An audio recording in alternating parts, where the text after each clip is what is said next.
That's right, ladies and gentlemen. Today is the shortest starting soon screen that Twitch has ever seen. No one has ever seen a starting soon screen this short. This is the shortest, I repeat, the shortest starting soon screen that has ever been seen on Twitch ever before. That's correct.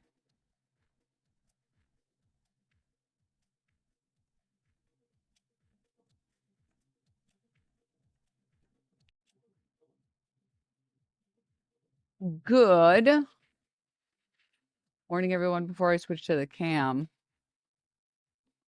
I'm feeling very EP tired because I stayed up late yesterday like an idiot, like a fool. No Denims, you have to stall chat while I poop. Oh, sorry. So I didn't do my hair, so just bullying. Yeah. But anyways, good morning, everyone. Not Denims has a shorter starting soon screen. You just reminded me.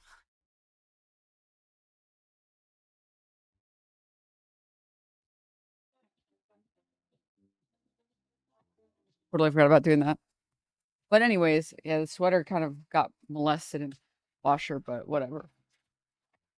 Oh, well, anyways, good morning, guys. Hi, hi, hi. Your hair is so cute. Oh, thanks. Sorry, it gets a little like fried at the ends. Maybe it's because I just washed it. It doesn't look too fried. You can see it's like, and I'm actually surprised because I slept with it. And usually by now it frizzes really bad, but for some reason it didn't. I was like, maybe I could get away. Maybe no one will notice. Maybe no one will notice. Humidity frizz? Yes. Yes. I think I'm safe. It's not that it's never humid in California, so we're good. But I also didn't brush it at all, so it's like behaving mostly. Slept with it? Did you take it off usually? No, but like when you sleep with wavy / curly hair, it has a tendency to blow up. So if I sleep and I wake up and it's like, okay. But he's bald. Oh God, the truth is coming out. I know the struggle. Yes. Yes. You guys understand. Oh, we need to get you a bonnet. I have one, but then I get like, I don't know. Sometimes I get really frustrated with like where it meets my head and then I get mad and then I lose my marbles. And sometimes it makes my hair, it makes my bangs just go up all the way up and I'm like, ah. So, but anyways, good morning, everyone. I hope you guys are having a good day so far. I hope you're having a nice, juicy, wet, thick, thick Thursday. I have a nice stacked day for all of you. I'm not going to unveil them today, but I've been working. I decided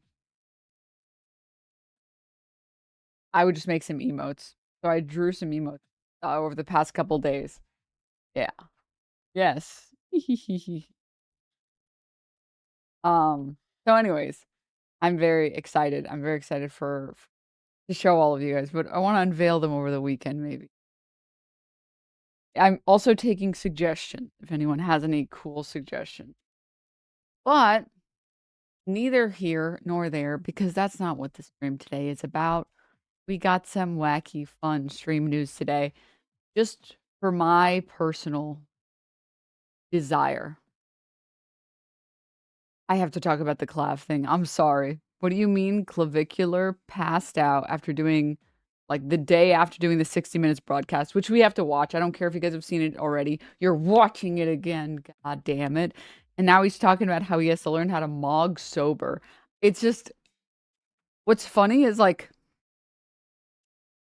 I have Zoomer friends, because, I mean, the cutoff for Zoomers, like, I guess they're all aging into adults, so not unreasonable. And even my Zoomer friends, my older Zoomer friends are like, I don't even know what the fuck this is.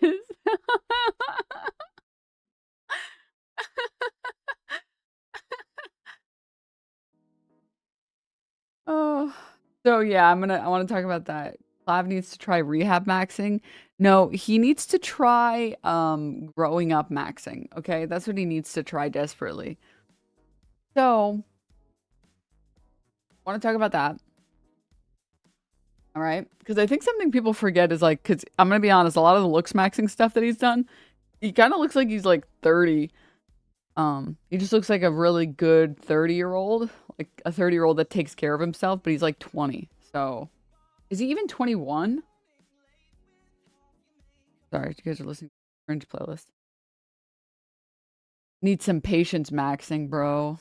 Need some bitches wait, no, he is bitches maxing. That's the problem. He needs like some normal bitches maxing.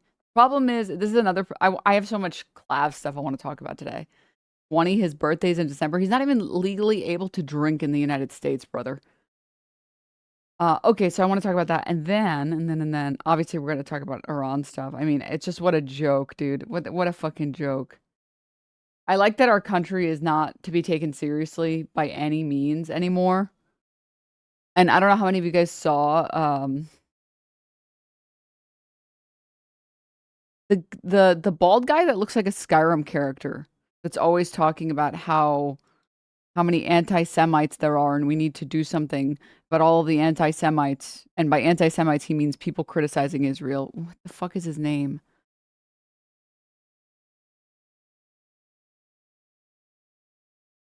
On the tip of my tongue. I didn't save it. What the fuck? Oh, Stephen Miller. I don't know why I was like, for some reason I kept thinking Greenblatt, and I was like, no, not Greenblatt. No, not Greenblatt. Stephen Miller, he like has like so few. I don't understand how he has so few polygons. He literally looks like a Skyrim character. But that one, that bald one, he adult Caillou. That's the one. You got it. He stopped himself from saying Trump needs to seek a final solution in Iran. He was like, final sort of conclusion, remedy. We need to fix the problems. Like a final, I don't know, like something that starts with this. Maybe an S? Yeah, I think an S. He was mere seconds, milliseconds from just going full Nazi. And then did you guys see Israel dropped the top 10 anti-Semite list? And some of the people on that list are anti-Semites. And then there's just like Greta Thunberg. Like, yeah, oh my God. What the fuck is this stupid shit? Unironically, Israel making an active effort to call everything anti-Semitism, including everyone anti-Semitic, similar to calling Miss Rachel anti-Semitic. It's like, dude, that you're when you put someone like Greta Thunberg in the same category as someone like Candace Owens, all you've done is accidentally make Candace Owens look less anti-Semitic, but she should not be allowed to be perceived as not anti-Semitic because that woman is anti-Semitic. And then you're making everybody stop giving a fuck about it. Ugh. Son of a salty didn't make the list, dude, I bet. Okay, what was I? Right, there was that. There's just like a lot of variety stuff. More nonsense blockade stuff. I think I saw another Lego video hit the timeline. And then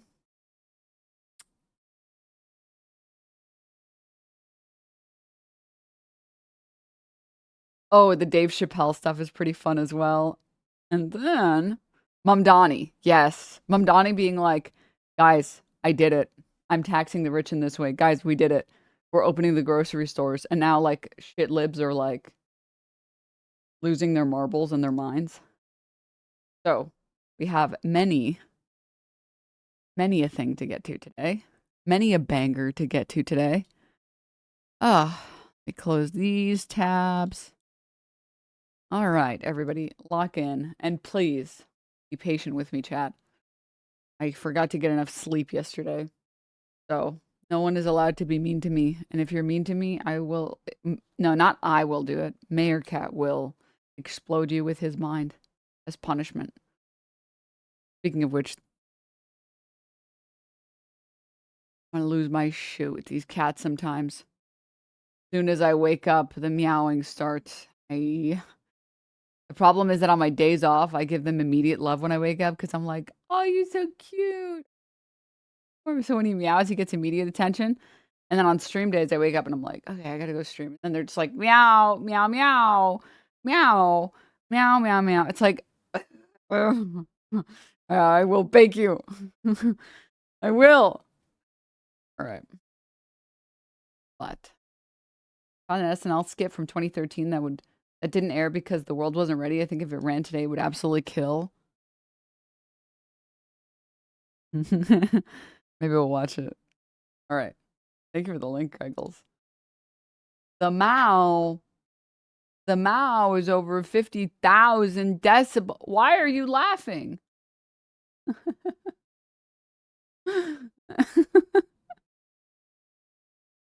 Okay.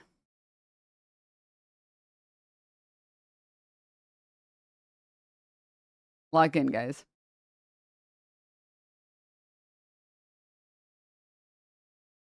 I said lock in, guys. You guys don't look locked in. Yeah, I'm saying it. No. What? What do you mean no? What do you mean no? Me yesterday playing Rivals rank games. This guy gets his Black Panther band or whatever, plays Widow. Like, dude, I don't.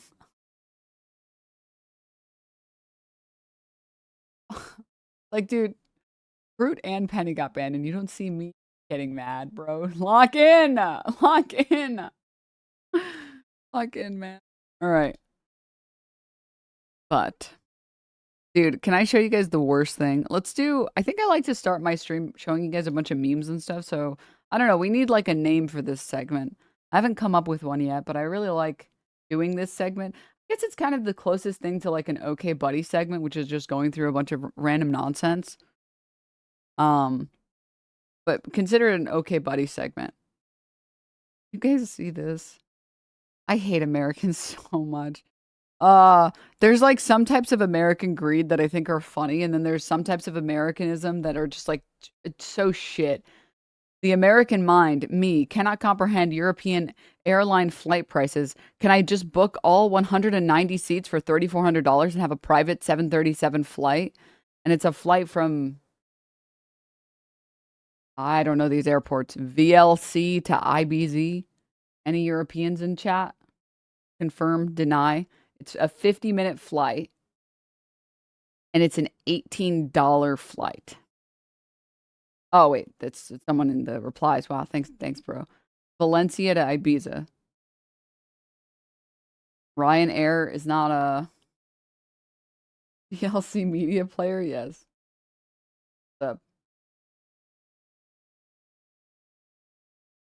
The sifter segment where we go through everything so that all that's left is the big stuff. Wait, I kind of like that. I don't like that mother. Ryanair is not an airline, it's a torture chamber. Is it like the Spirit Airlines of Europe? From VLC to FFmpeg. Yes. I kind of like Spirit Airlines. My favorite part about Spirit Airlines is that normally when I'm on a plane, I feel like I'm very stressed and I'm not having a good time. And the fun thing about Spirit Airlines is that's how everybody else feels for once. You know? So I feel more. I feel like I am one with the rest of the pilot, or not the pilots, the passengers. Everybody is collectively suffering, which makes my suffering feel not better, but I feel like I am with my common man. It's like, oh, we're in it together, bro. You know, like I feel trauma bonded with the passengers when I'm on a Spirit Airlines flight. Whereas normally when I'm on a normal airline, where it doesn't feel like, the plane will just like explode for no reason because it's stressed. Everyone else is just so calm and chill, and I'm just having a terrible time. You know, like, I'm only trauma bonded with, like, the child that is screaming on the plane. That's the only thing. It's like, what a terrible place to be. Seen and heard. Yeah, shared pain is lesser pain. Exactly. Airplane class consciousness.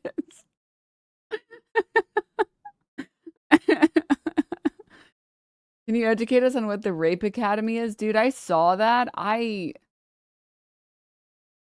did you save this message like 40 times though? That's suspicious.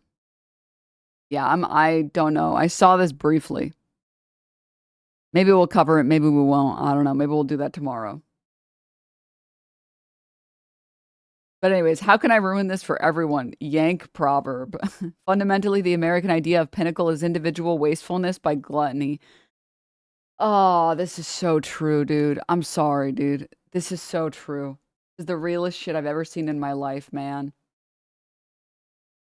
I think people have enjoyed I think the treats have gone too far. And Americans have enjoyed the treats too far. I think people have underestimated the benefits and the joy of shared goods. But also, I don't know, maybe it's just like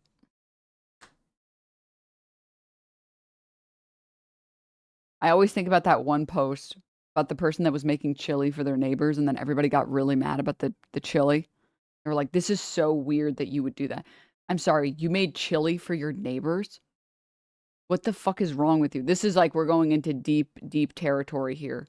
Question mark? I like how the two states of chat. Question mark, question mark, question mark, and oh yeah, I saw that.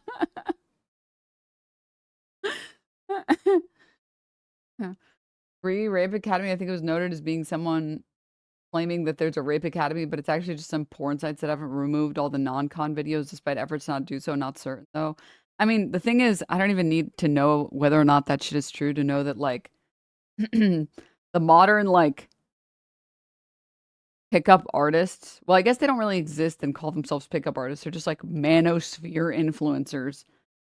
Turn their name into sort of a cool one to like the most loser name. No, I'm not a pickup artist. I'm a manosphere influencer. You want to buy some peptides? Oh my god, dude. Like you are the end of your line genetically. Just stop. Just stop. Okay? Nothing good can come out of whatever this is. Just stop right now, okay? In a just world, you would have been one of the children that like walked off the cliff and died and ended your lineage, and it would have been like, dude, natural selection's brutal. And instead, we have you walking around being like, I'm a manosphere influencer. No, you are shit from a butt in a toilet. Okay? Stop. Sorry. I'm on one today. I have the exhaustion brain. Soft serve delay.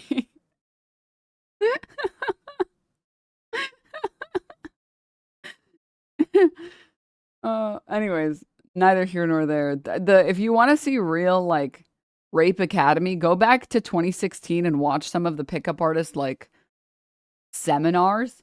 The pickup artist seminars are literally like, and then she's gonna say no, and you're just gonna keep saying please, please, please, please, please, please, please, over and over again. It's like okay, and then like the dudes are actually like taking notes. It's like no, don't take notes. No, what the fuck?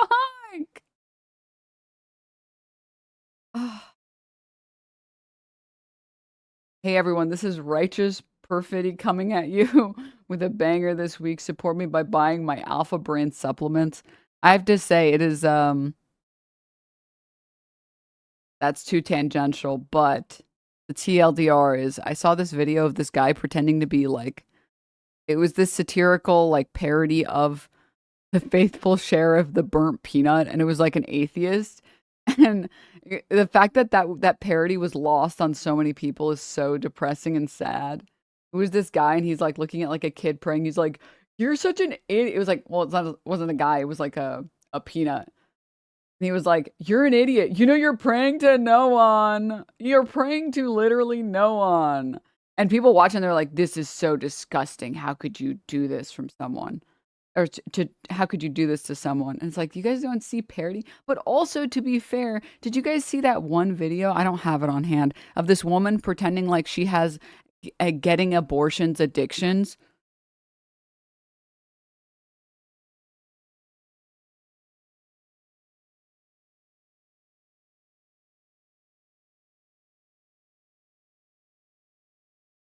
Oh, the saddest thing I've ever seen in my life. I went to Twitter to go and find this video, the abortion addiction video. And this was the first video Twitter showed me. A man went on vacation and waved goodbye to his cat only to discover upon returning through a security camera, the cat sadly responded to his farewell.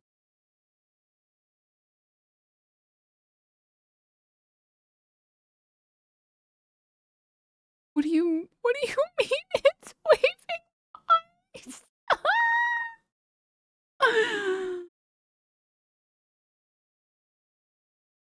Dude.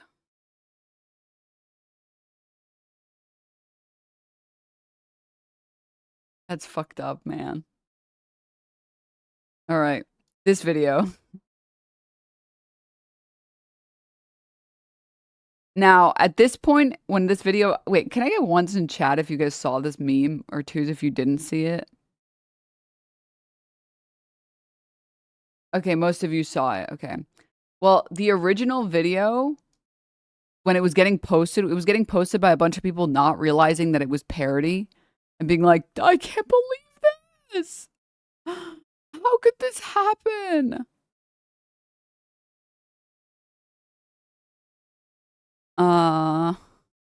Maybe the post got deleted.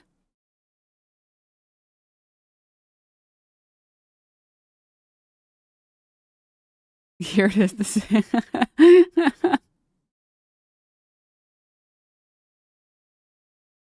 This is one of the many posts that got posted. Here's the video. She is addicted to abortions. She has had 56 abortions, and she's on the 57th. Literally rage baiting. I don't think any of this stuff is TOS because there's no nudity, but I don't know. Twitch is weird sometimes, so I'll play the audio for parts of it. I am 38, and I am addicted to having abortions. What Jessica is doing is not technically illegal, but it is... Oh, that's fine. Incredibly concerning. I just love the feeling of it. I met this guy on Facebook dating. We don't have intercourse. He kind of just does it in a cup, and then I do this method where I lay on my back with an injection tool. It's been a really good relationship because he also pays for it. To date, I've probably spent a little over $12,000 on abortion procedures. I've had 56 abortions so far, and I'm actually going to be 57 here in a couple weeks. If I did end up having a child, it would just be so that I can raise them so that they can get pregnant, and then we would continue, because I don't ever see myself stopping. If you heard the last part where she says, if I ever have a kid, it would be to get them to continue the cycle of having abortions, you're a fucking idiot, dude. Stop. Also, I'm sorry. What did she say? She was 38 and she's had 56 abortions? Like, run these numbers, bro. Like, we gotta run the numbers, man. Like, let's just run the numbers, man. I don't know if anyone's had even close to that number of abortions. Like, come on. Under Joe Biden's America. Oh, God. Seeing conservatives fall for this was pretty funny. Oh, okay.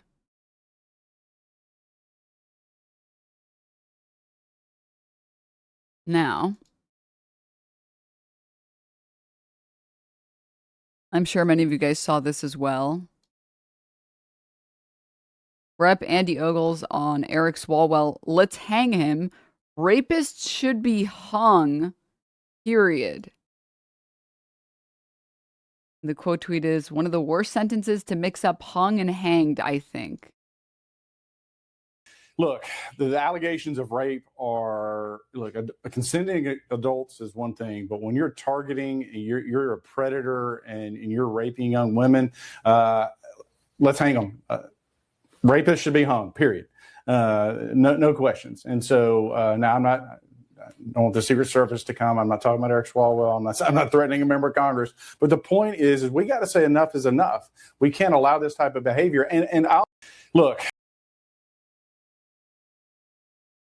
I don't think the rapist in chief is hung. I'm going to be honest with you. Also, I love the accidentally threatening the life of the president. Rapist should be hanged, what he meant to say. Man, what a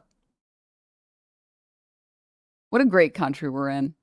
It is really not lost on me. The Southern accent is not lost on me. I have to say, probably the worst disservice to the Southern accent is the fact that so much of the Bible Belt has been so disenfranchised for so long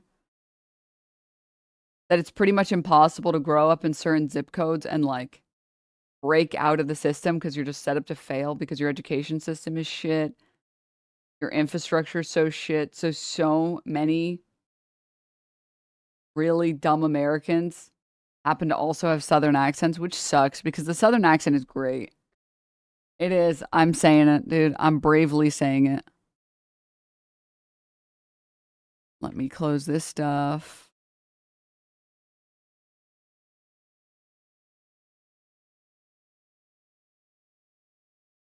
No. All right. No, before we get to that. As I'm sure many of you guys saw, I didn't keep up with it that closely, but I saw JD Vance threatening to be in a room with the Pope, aka committing murder. Everybody knows that he curses the lives of everyone he's near. But this is really... The satire is too real, man. I have to say, I do feel like... Okay. I saw a hate post that was... The slander was so good I could die. I'm not going to lie. I saw a hate post about The Boys. The show The Boys. And it was like season 1. Huey, oh my God, what are we going to do? Supers are terrible. Butcher, I've got a crazy idea. Season 2, and it's just copy-pasted the same text. Season 3, copy-pasting the same text. Season 4, season 56, copy-pasting the same text. And I have to say, I've been a Boys hater since like season 2 or 3 because I just can't handle the fact that the premise and the plot of every season is literally exactly the same and then nothing actually happens. Like, can I get some plot progression, man? I don't know how the comics are. I assume the comics are better because usually the source material is always better. But man, unfortunately now,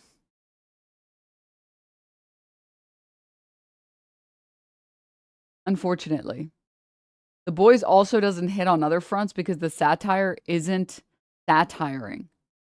The most recent episode, they had like the Christ-like figure be or like, what is it called? The political leader be a Christ-like figure or comparing them to Christ. It's like, this is not even satire anymore. This is just a fucking documentary, man. Fuck. It's worse in real life, man. Also, yeah, claims to be a critic of America, doesn't mention Israel.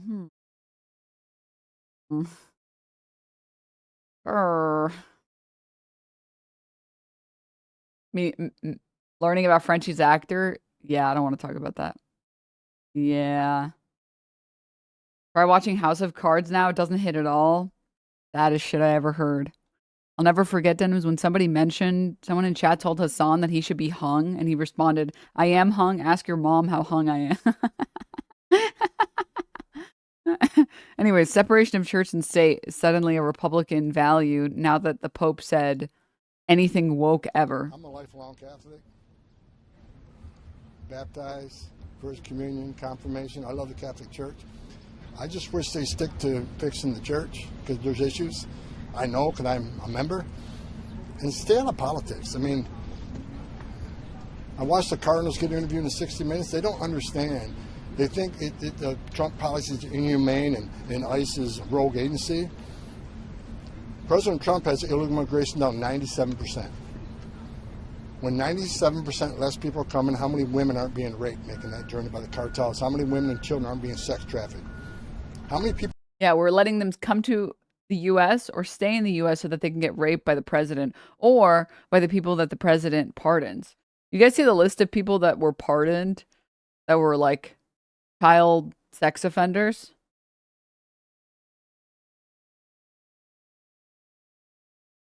There was like a comprehensive list somebody made that was insane. Whatever. Maybe I can find it.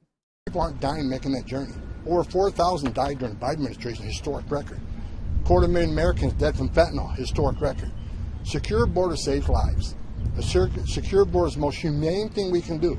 With an open border, the most vulnerable people in the world are going to give their life savings to the cartels to make that dangerous journey. I wish they sit down with me and hear my experience.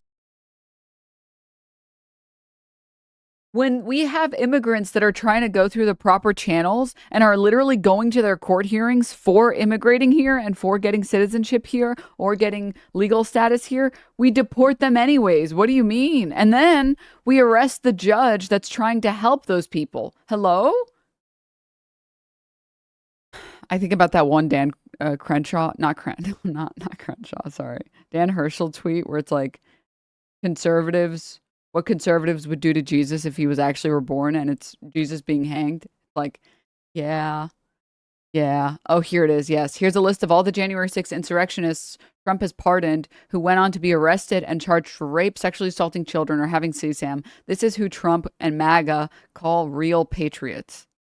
Because I saw this TMZ post saying, pardon January 6th rioter cutting plea deal in child porn case.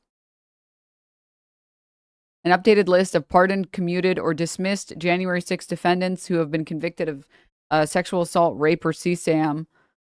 January 6ers are sexual predators at more than 3 times the national average. And it's a list of these fucking freaks. Mm-hmm. Not the broccoli cut at 30.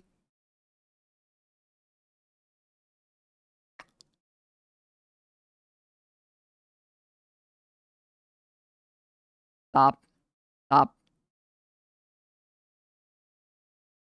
Pizzagate was obvious projection. I like the Kyle Kalinske quote, which is pedocon is a theory the way that gravity is a theory. You think he'll pardon Rape Tone? No, dude, nobody likes Rape Tone. Nobody likes that guy, okay? He's too annoying. Your hair looks great. What are you talking about? Oh, thanks. I appreciate it. It's actually not frizzing too bad, thankfully. Okay, my most reactionary opinion is that as a European who speaks 3.5 languages and who had to learn English as a second language, hearing a Southern accent is so painful. We spent years in high school unlearning out accents, and then these people say y'all and the most broken grammar ever. It's insane. I don't know. I like the Southern accent. I feel like if the Southern accent wasn't so strongly tied with Republicans, it'd be kind of sexy. But it is strongly tied to Republicans, which makes me sad.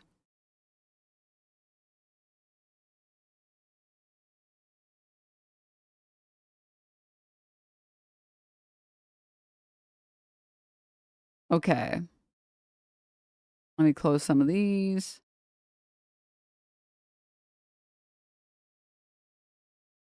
All right, this is a good high note. To end this segment on. I love this guy's video. This guy single-handedly is destroying people's perception of AI better than any shaming ever could, by the way.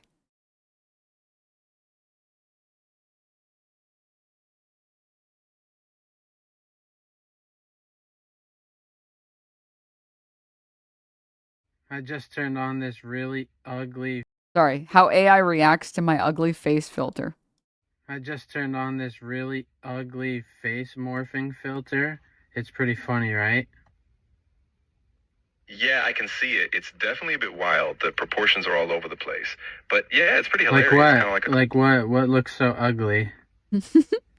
Yeah, so your forehead looks really stretched out, and your chin kind of gets wide and narrow at the same time. It's like a total mismatch. And it's ugly? Yeah, exactly. It's kind of unsettling, but in a funny way. I think it just exaggerates all your features so much that it looks super off. Oh, actually forgot to even turn it on, so...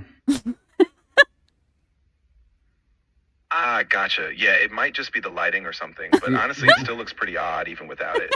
If you want, you can try turning it on again or just skip it. No, this... It still looks pretty odd.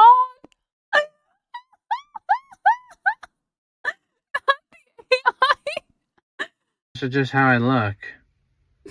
Ah, I see. Well, you still look totally fine. It's just maybe the angle or some lighting that's a bit off.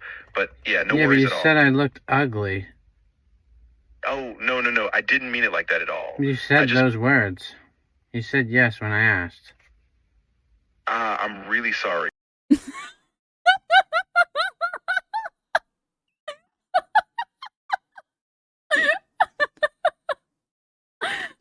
love this stupid video. I'm really sorry.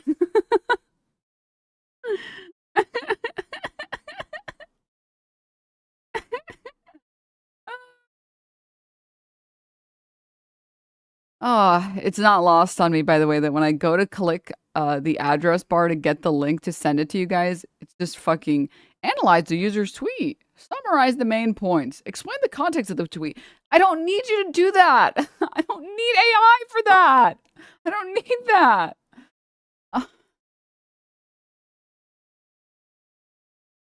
God. Fuck. I do think a lot less people would despise AI if it wasn't used for the stupidest things imaginable, man. All the fucking time. And you have to just run into it on a daily basis. It's like, I don't. Oh, okay. I wanted to show this Cancun cruise tweet as well. And then we can move on to Clav. It's good to see you, sir. Good to see you. I got a question for you. Are you on the Pope's side or the President's side? You know what? I'm quite confident both the Pope and the President can speak for themselves. Well, they're going through a very public sort of beef right now, and they're both. I understand you want to get me in the middle of that. I trust both of them to express their own views. Do you think that the President is doing the right thing by taking on? I've given you my answer. You can keep asking and get the same answer. Right. Did you like the tweet that he put out today, where he was As I said, I've given you my answer. So every way you ask the question, you're going to get the same these answer. are different questions, sir. Nope, I've told you. And then this. Donald Trump says your wife's face could peel the paint off a car. What's your response? I'm going to leave that up to Heidi and my beloved president to sort out.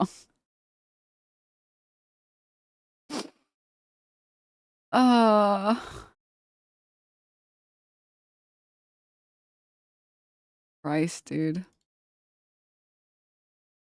This is very important, chat. Very important. New slang. WTK. What the Kirk? SYKAU. Shut your Kirk ass up. ASAK. As soon as Kirkable.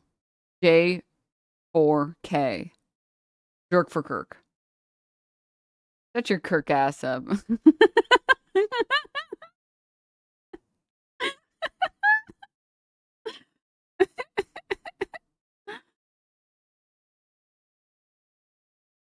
Legendary. Honestly, this tweet is so legendary. I think we got to do this. I think we got to hit that retweet. All right.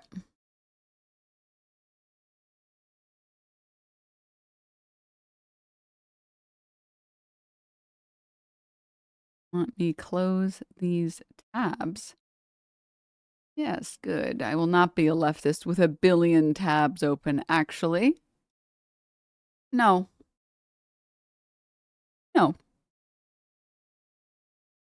No. Why I left the left. Too many tabs.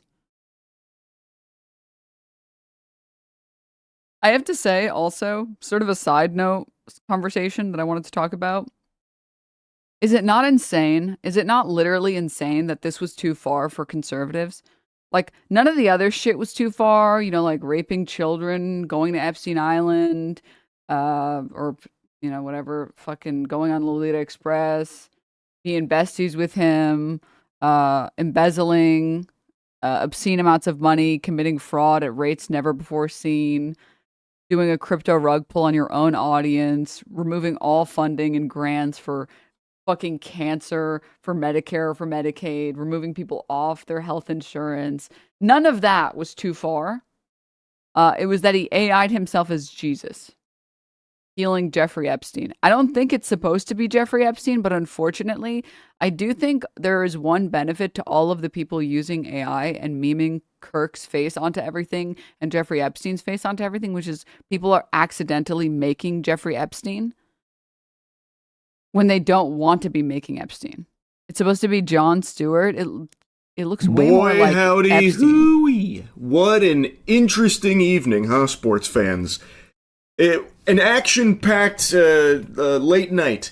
Trump started attacking Pope Leo, which sounds like the title to an epic rap battles of history video, Trump versus the Pope, but he actually went in attacking Pope Leo, and then a little while later posted an AI-generated image of him as Jesus Christ healing the sick while being worshipped and having some kind of demon like Baphomet leading the troops above him with the golden lights. This thing looks like something out of fucking Silent Hill. This is a real post Trump made, by the way. Big breaking news. As I was making this video, he deleted the post and he just gave a little speech out of nowhere here. I guess this was such a huge deal. It called for his immediate attention and he was asked about it, and this is his response. Mr. President, did you post that picture of yourself depicted as Jesus Christ? Well, it wasn't depicted. It was me. I did post it, and I thought it was me as a doctor, and had to do with Red Cross as a Red Cross. Classic doctor with wings. Well, I guess he didn't have angelic wings, but like classic doctor that heals you by putting their hand on your forehead. Classic. Mm-hmm. Mr. President, did you post that picture of yourself depicted as Jesus Christ? Well, it wasn't depicted. It was me. I did post it, and I thought it was me as a doctor, and had to do with Red Cross as a Red Cross worker there, which we support. And No, do you guys really think this? Was Trump told to tell the press that the image was doctored, but he misunderstood and told everyone that he was depicted as a doctor?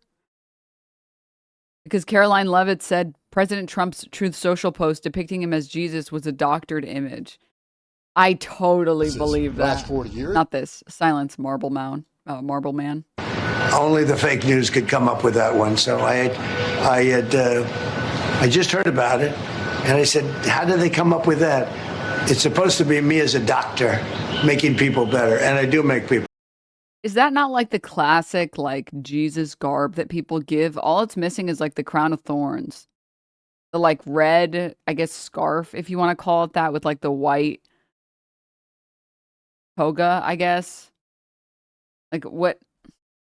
Better. I make people a lot better. Oof. So that immediately throws a lot of the cope into the shitter from people that were still doing all they could to defend him, saying it must have been one of his staffers again going rogue, getting a little rambunctious, or no, this is actually a 5D chess move from Trump because he got into this, spat with the Pope, so it wasn't him depicting. Yeah, I mean, this is literally the Jesus fit, bro. Like, don't get me wrong, there have definitely been a couple iterations. Another common one for a very long period of time was this one, the reds and blues.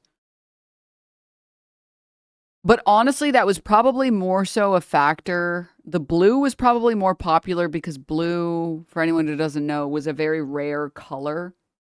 You had to literally get it from lapis. So, and it's also why blue is a very, like, royal rich color. So they probably, honestly, in churches and in basilicas and whatever, they probably put blue to show like wealth and status more than because they wanted to associate blue with Jesus Christ or anything.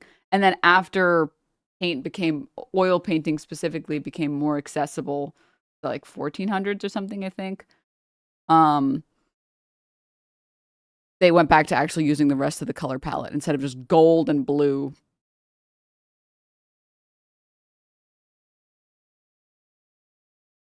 As Jesus Christ, it was just a little tomfoolery depicting himself as the Pope, not Jesus.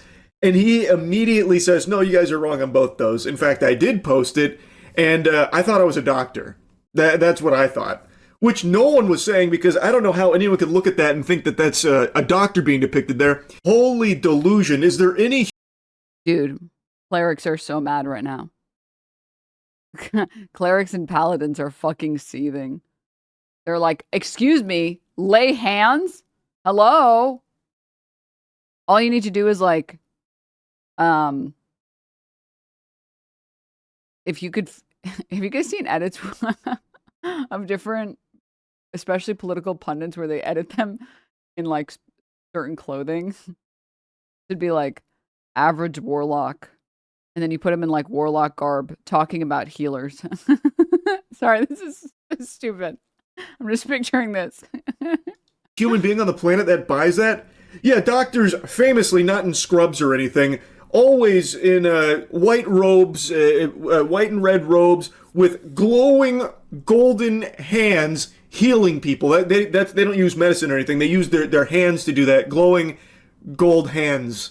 That's what doctors do. And also having demons flying above with golden radiant light there. What a fucking dog shit Dude, Broken Oath Paladin is fuming right now.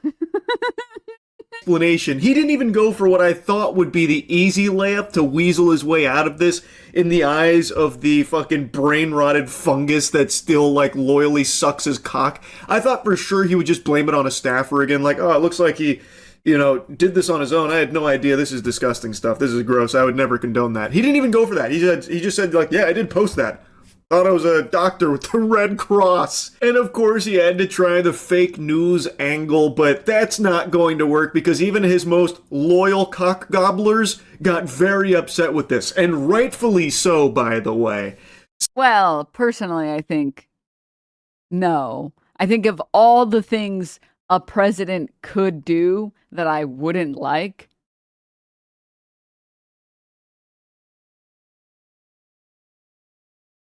posting an AI picture of you looking like Jesus is like very low on the list of things I care about.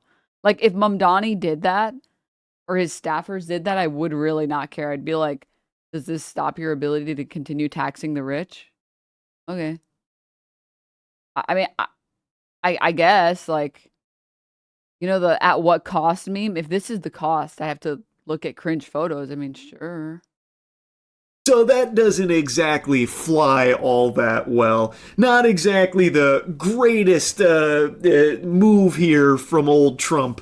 And this has finally been enough to snap some of the most brainwashed drones out of his spell and realize, oh, this guy's not actually a Christian. Blasphemy, idolatry, sacrilege. The administration has normalized all of this, and Trump doesn't even really hide it either. And he started off rip. He didn't even put his hand on the Bible while being sworn in for some odd... He also has a Trump Bible, which should be like, for any religious person, a crazy thing to do. And he also... remember the time when he held the Bible upside down, or the time when he was told the list of his favorite verse and then he said, like, I love them all. How could you make me pick just one? Oh, but I love all of them. There's the one about and the other one, and they're so good. They're so good. I love all of them. I just can't. 2 Corinthians, whatever that one is. That one's a good one. Paul, Jake in there somewhere? I don't know. Jake and Jake? I don't know. I don't know all of them. There's just so many, and I love all of them. Reason. Trump also actively talks about how he doesn't think he's going to heaven. He doesn't see any chance of him getting into heaven. This is what he says. And He even shills Hawks $60 Bibles that he has signed. And the Bibles range from $60 up to $1,000 because he puts his signature on the Bible. He makes these Bibles for $3 in China and then sells them to the Americans here for 62. I hate to say it, guys, but also I would never judge a single person for profiting off of hogs.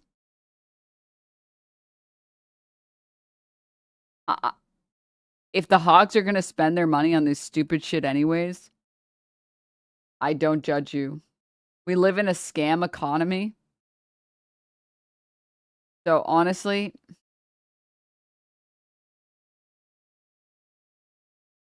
a hog and their money are easily parted.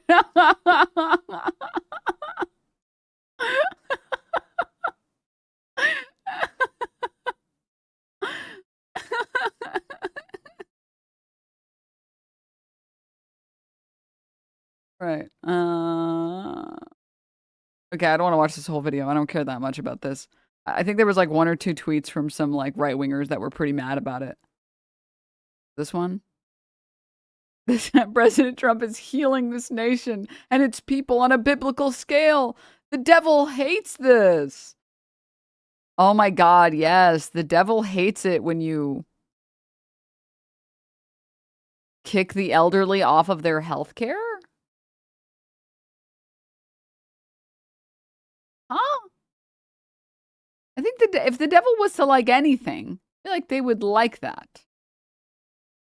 I feel like the devil would enjoy that. I don't know. All right. All right, wait. I was going to do the clap thing first, but I can't resist. How can you... Listen, if you put a stupid Ben Shapiro tweet on my feed, how can I resist? How can I resist? I don't know how many of you guys saw this Zohran tweet from 19 hours ago. Happy Tax Day, New York. We're taxing the rich. Mayor, I said I was going to tax the rich. Well, today, we're taxing the rich. I'm thrilled to announce we've secured a Pied-à-Terre tax, the first in New York's history. This is an annual fee on luxury properties worth more than $5 million, whose owners do not live full-time in the city. Like for this penthouse, which hedge fund CEO Ken Griffin bought for $238 million. This Pied-à-Terre tax is specifically designed for the richest of the rich, those who store their wealth in New York City real estate, but who don't actually live here. But even so, they're able to reap the huge financial rewards of owning property in, dare I say, the greatest city in the world. And most of the time, these units are sitting empty since... My only complaint that I feel like the audio mixing team did not maximize the juicing on this video. And listen, don't get me wrong, the music is dope and everything, but I want to hear my mayor, man. It's a little loud. It's a little loud. They don't actually live here. This is a fundamentally unfair system that hurts working New Yorkers. Now, it's coming to an end. This tax will raise at least $500 million directly for the city. It'll help fund things like free childcare, cleaner streets, and safer neighborhoods. As mayor, I believe everyone has a role to play in contributing to our city, and some a little bit more than others. Happy Tax Day, New York. Denims is an audio file? Sorry. I'm sorry for being an audio file.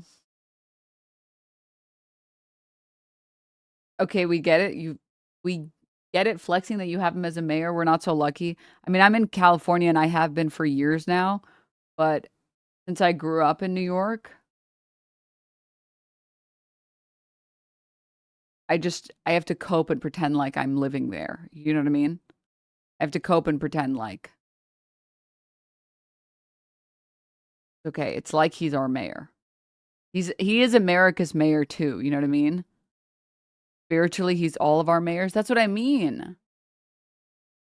Okay, Denims, as a New Yorker, I can confirm we claim you. Yay! Thank you. Okay, that makes me so happy.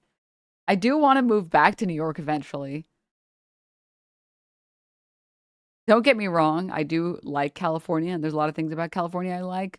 But there are so many things that I love so much more about New York.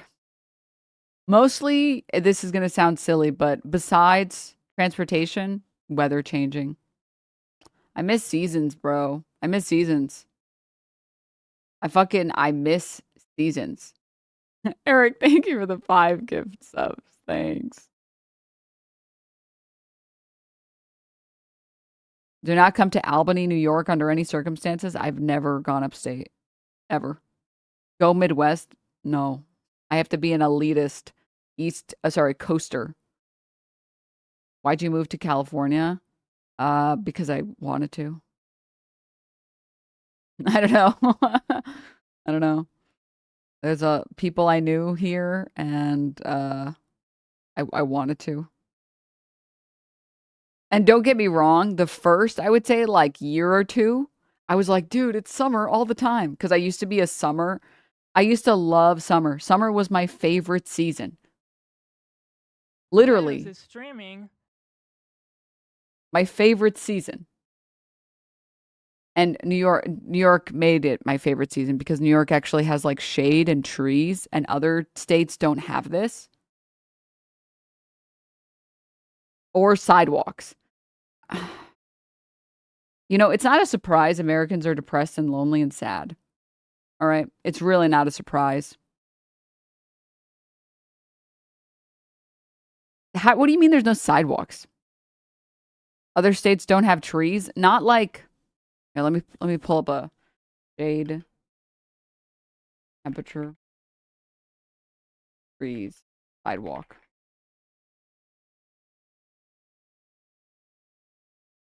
Is there a good image I can use? Yes.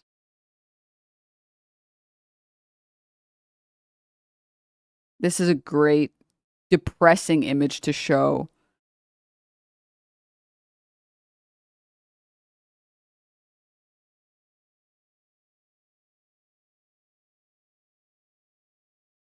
Zoom in a little. It feels like I took this for granted when I lived in New York, but almost every single street in New York just looks like this. There's just trees everywhere. So if you aren't getting shade because you're next to a giant skyscraper, you're getting shade because there's trees literally everywhere. So it's hot, but you don't ever feel like it's summer because the shade provided by the trees just lowers the temp for everybody. So the concrete is like anywhere from what I think it's like could be 5 to 20 degrees cooler. And the actual temperature can be like 5 to 20 degrees cooler, like the air.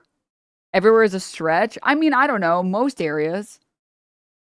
And most of LA, it feels like, is just, there's just no the worst is Vegas. I understand Vegas is just like a tourist trap, and the goal of Vegas is just to like steal every single penny that you have. So why would they ever have awnings or trees? But like, it's just, you literally are just getting baked. Mashallah. Have you forgotten what humidity feels like? I'm biased towards humidity because humidity makes my skin clear. My skin hates the dry.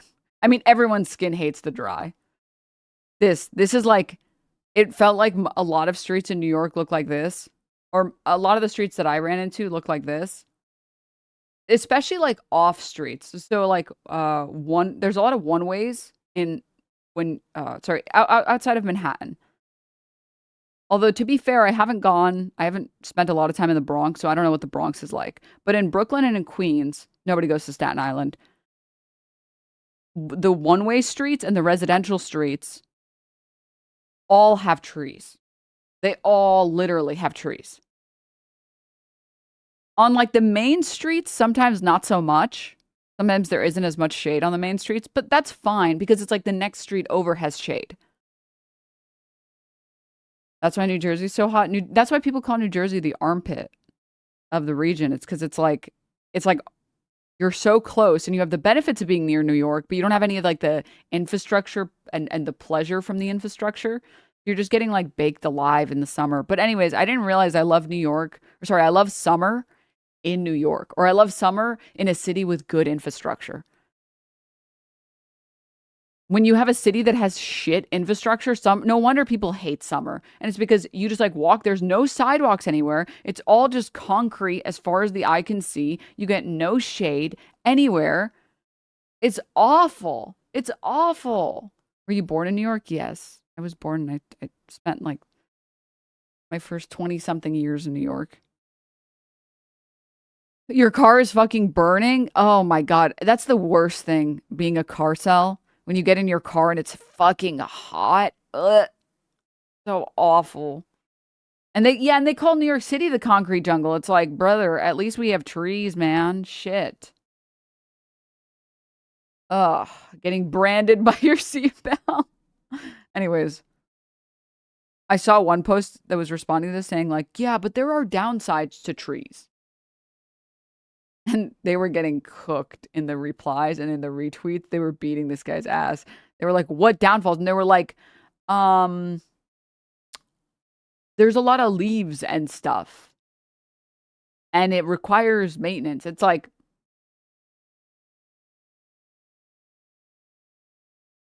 I hate you. I hate you. I hate everything you stand for. I hate you. Go sit in the sun, you lazy fuck. One slur type shit. Okay, but back to this for a moment. Ben Shapiro. This smarmy Marxist doesn't see taxes primarily as a way to provide necessary public services. He sees them as revenge.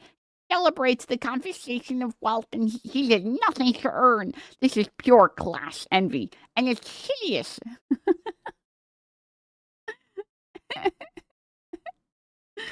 Shut up.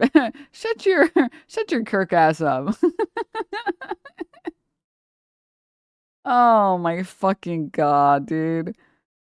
No, it's because people like you always say, oh yeah, how are you going to pay for your child care? How are you going to do that, huh? Let me pull this up. Grocery stores.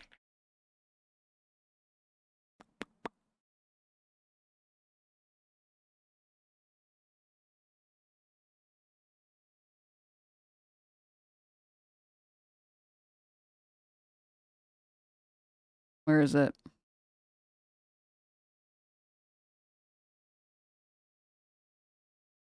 No, there was something else. There was a post talking about the grocery store, the government-run grocery stores. But I'm like struggling to find it. Mamdani. Let me see if I can find the story.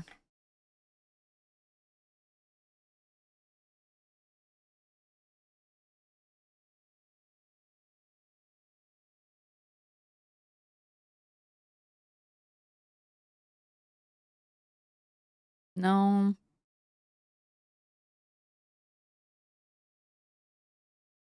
Oh my God, Forbes. Mamdani's municipal grocery stores risk making New York City's affordability problem worse.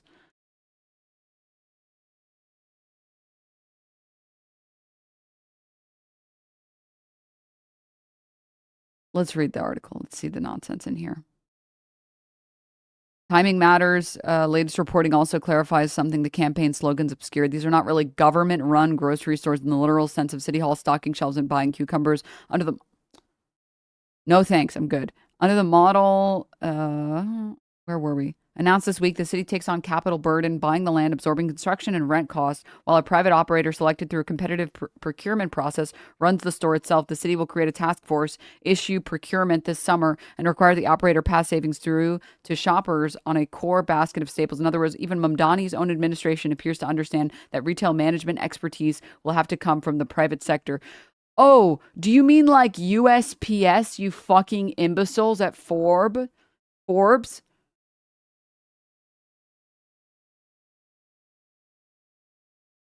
Government run or government operated, like USPS, doesn't mean you just buy a bunch of stuff and then say, okay, take what you want or something and put money on the counter, people.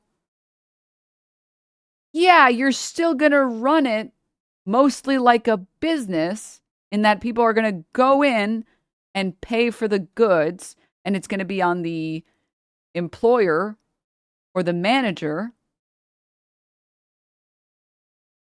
to run the business and keep track of what everything costs? What? I don't understand what this article is even trying to like argue.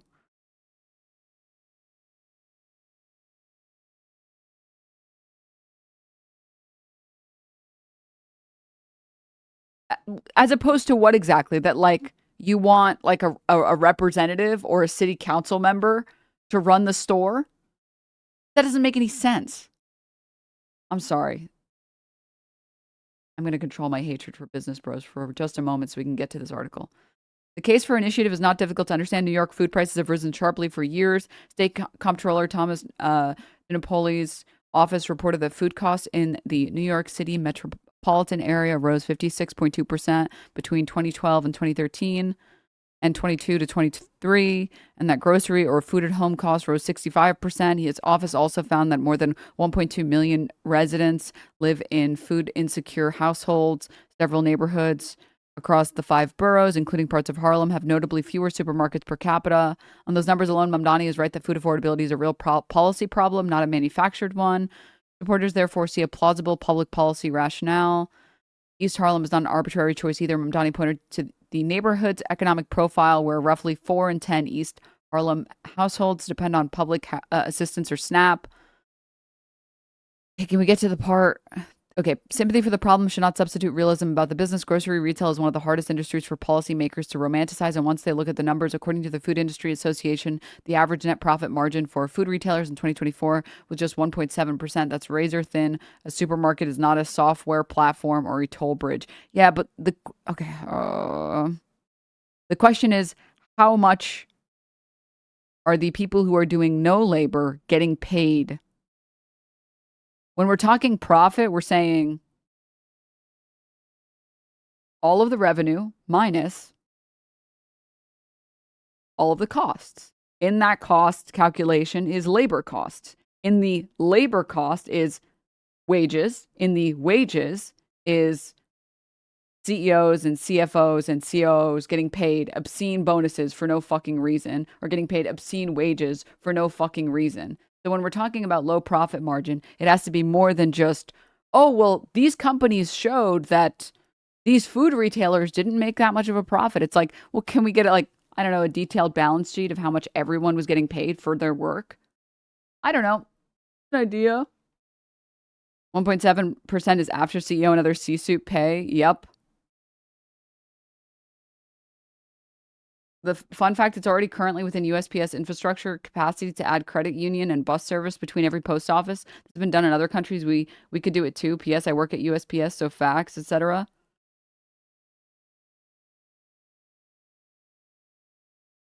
I'm working for a grocery store chain right now as I watch you, and I will gladly run the Zohran communism grocery store. Get me a job. Denims, FYI, my company has spent probably $1 billion on stock buybacks in the past decade. Our CEO owns $20 million in stock currently. You don't understand. We're just not making that much profit right now. Okay. A supermarket is not a software platform or a toll bridge. It is a high volume, low margin, logistics heavy operation in which modest errors in procurement, spoilage, theft, labor scheduling, or distribution can wipe out earnings. Unless the city is bringing in a genuine operational innovation to market rather than a subsidy, it is fair to ask why the industry New Yorker wants to enter as an owner. Because there's a food insecurity problem, and the easiest way to get people cheap groceries is to run a government-run grocery store? Huh? The administration is no longer promising universally cheaper groceries across the board. Instead, officials say that there will be discounted core basket of fresh everyday goods, but they have not determined exactly how the discount will be calculated. Mamdani himself acknowledged that he could not provide a concrete item-by-item price example for shoppers. Yeah, because that would be a fucking ridiculous thing to request. Yeah, well, how much are you going to charge for milk? I don't know, man. It depends on how much we're going to be able to buy the milk for. So there's a really good More Perfect Union video that we watched that I highly recommend if you know anyone in your life that is like, these grocery stores would never work. And the More Perfect Union video shows how we already have government-run grocery stores in the...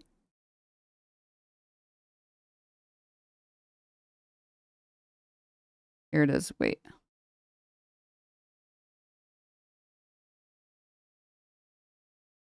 It's a really good video. We already have these. They just are in the shape of government subsidies for military families. Let me see if I can find this. Yeah, commissaries. That was the word I was looking for. On-pay benefit of being in the military. One retiree in 1979 said it like this. In 1946, when I joined the service, I was told that certain things would happen if I lived through 20 years and didn't get killed in combat. I'm entitled to commissaries. It's part of the deal. In the late 1800s, while the rest of the country's food supply was consolidating and privatizing, the military made the decision to build their own retail system rather than plug into what the rest of the country was doing. And by the 1930s, the commissary was extended from service members to their families, such that spouses and dependents could shop at commissaries by themselves. I decided that to fully understand how the commissary works, I needed to go out and talk to one of these military families. So we are here in West Point where we're going to meet Rachel Sally, and she's going to tell us about all things commissary. I also worked at one of the most successful employee-owned grocery chains, and we can absolutely use the same model to have publicly owned stores. Yes. But one important thing that they mention in here is that the way that the commissaries work is they keep certain costs low for like certain necessary goods that Americans are expected to buy every time they go to the grocery store, stay at a low price. So things like eggs, milk, bread. And those are the, well, no, not loss leaders. It's a different model from the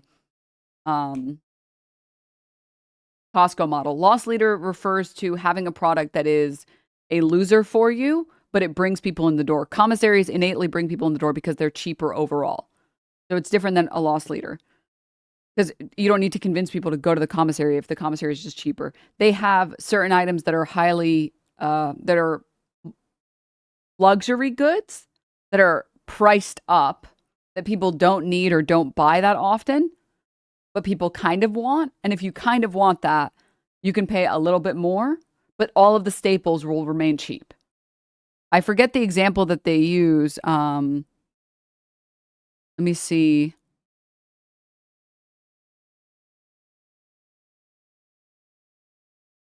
They talk about it.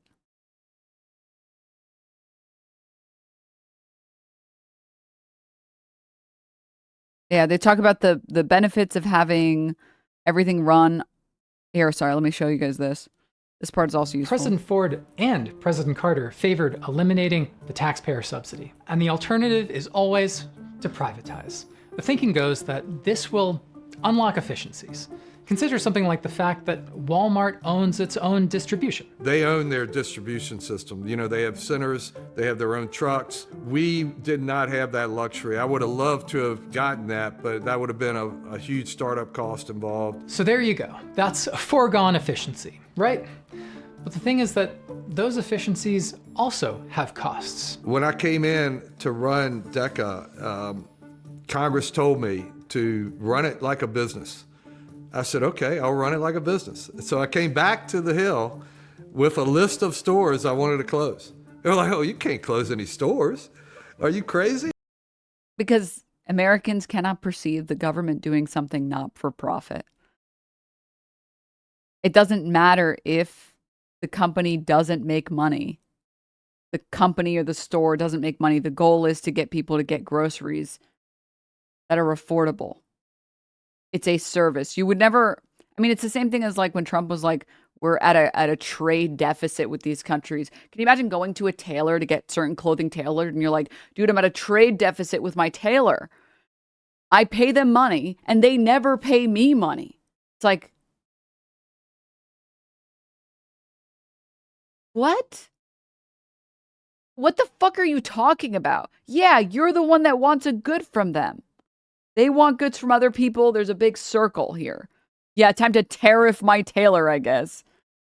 But it's the same thing with the government-run grocery stores. They're very comparable to commissaries, where, first of all, it's okay if it runs at a slight cost. That's the purpose of taxes, to provide people benefits in the shape or the form of cheaper groceries in neighborhoods that otherwise don't have grocery stores.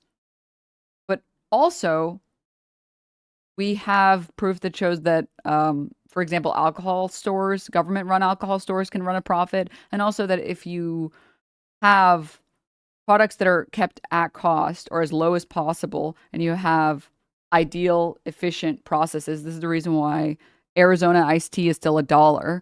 It's because they've done their best efforts to have full control over distribution and full control over the factories and plants that they make the Arizona iced tea. So they can actually track every part of the production and distribution. So they can see where they can cut costs, or they can see how to cut costs because they're not paying for somebody else to do any other labor for them. There's no middlemen there. Yeah. But anyways, neither here nor there. I like how when Mamdani proposes an idea and it's like, yeah, people deserve to have groceries that are fairly priced. And they say, well, how are you going to pay for it? What if it runs at a deficit? Then what are you going to do? Oh, well, we're going to tax the rich. How could you tax the rich? You're just doing this out of revenge because you're jealous they have money and you don't. That's where we're at. Ladies and gentlemen, the conservative mind. In Cuba, we have free groceries, government grocery run, grocery stores in general. We have a book where the store marks everything we get weekly or monthly, depending on the item. To secure logistics, most of the items are either cheaper than regular stores or free. Other stores, although government run as well, don't work as service stores. Did you see the Twitter woman, Linda Yacarina, said the Pied-à-Terre tax is the scariest thing I've ever seen? Yes, taxing rich people's vacant properties. It's so scary. Oh my God. For anyone who doesn't know what Pied-à-Terre properties are, I think if I'm not mistaken, unless it's changed in the past 5 years, Pied-à-Terre just means walk the earth. AKA, it's a property you buy in a location that is ideal for real estate, but you don't actually live there. It's a property you own for the purpose of an investment. But on the ground, yeah, it's supposed to be like you travel and you go to lots of places and you have lots of properties in lots of areas. And it's a second home, but not really. It's more so a way to store your money. And these properties it's so expensive. It's so insane. And I did do research on vacancy taxes many years ago when Vancouver was trying it out. It is kind of sad because a lot of vacancy taxes don't actually increase housing, but they do generate obscene amounts of profit, or they do generate a crazy amount of money in major cities that can be used for things like government-run grocery stores. So, yeah, I mean, I'll take that. Sure. We tax the richest people who are owning like $200 million penthouses in New York so that people can buy cheap groceries. What's wrong with that? No, but the poor people didn't earn it. And the rich people definitely did, for sure. Yeah. Whatever you say, man. So pathetic. So smarmy, dude. But I really want to do this.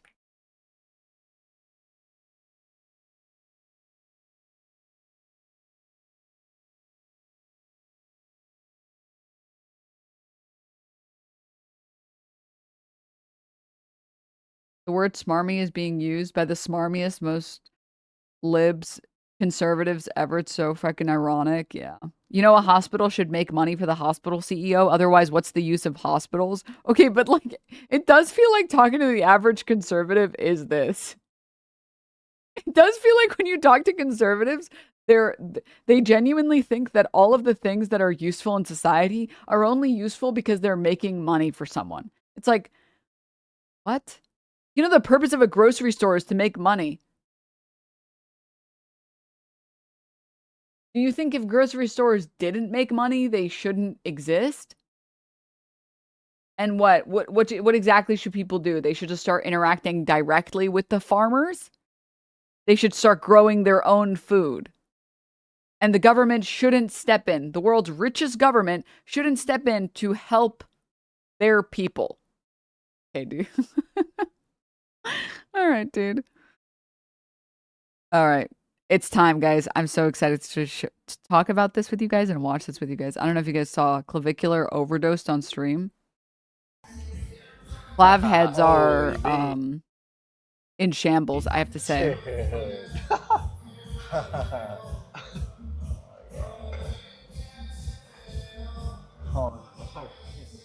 What's with the vibes in this club? How do you feel?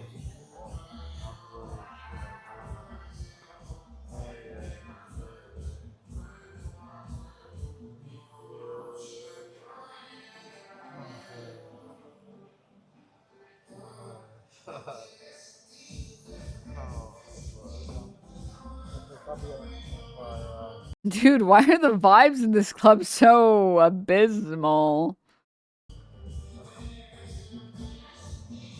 When did you last take blue?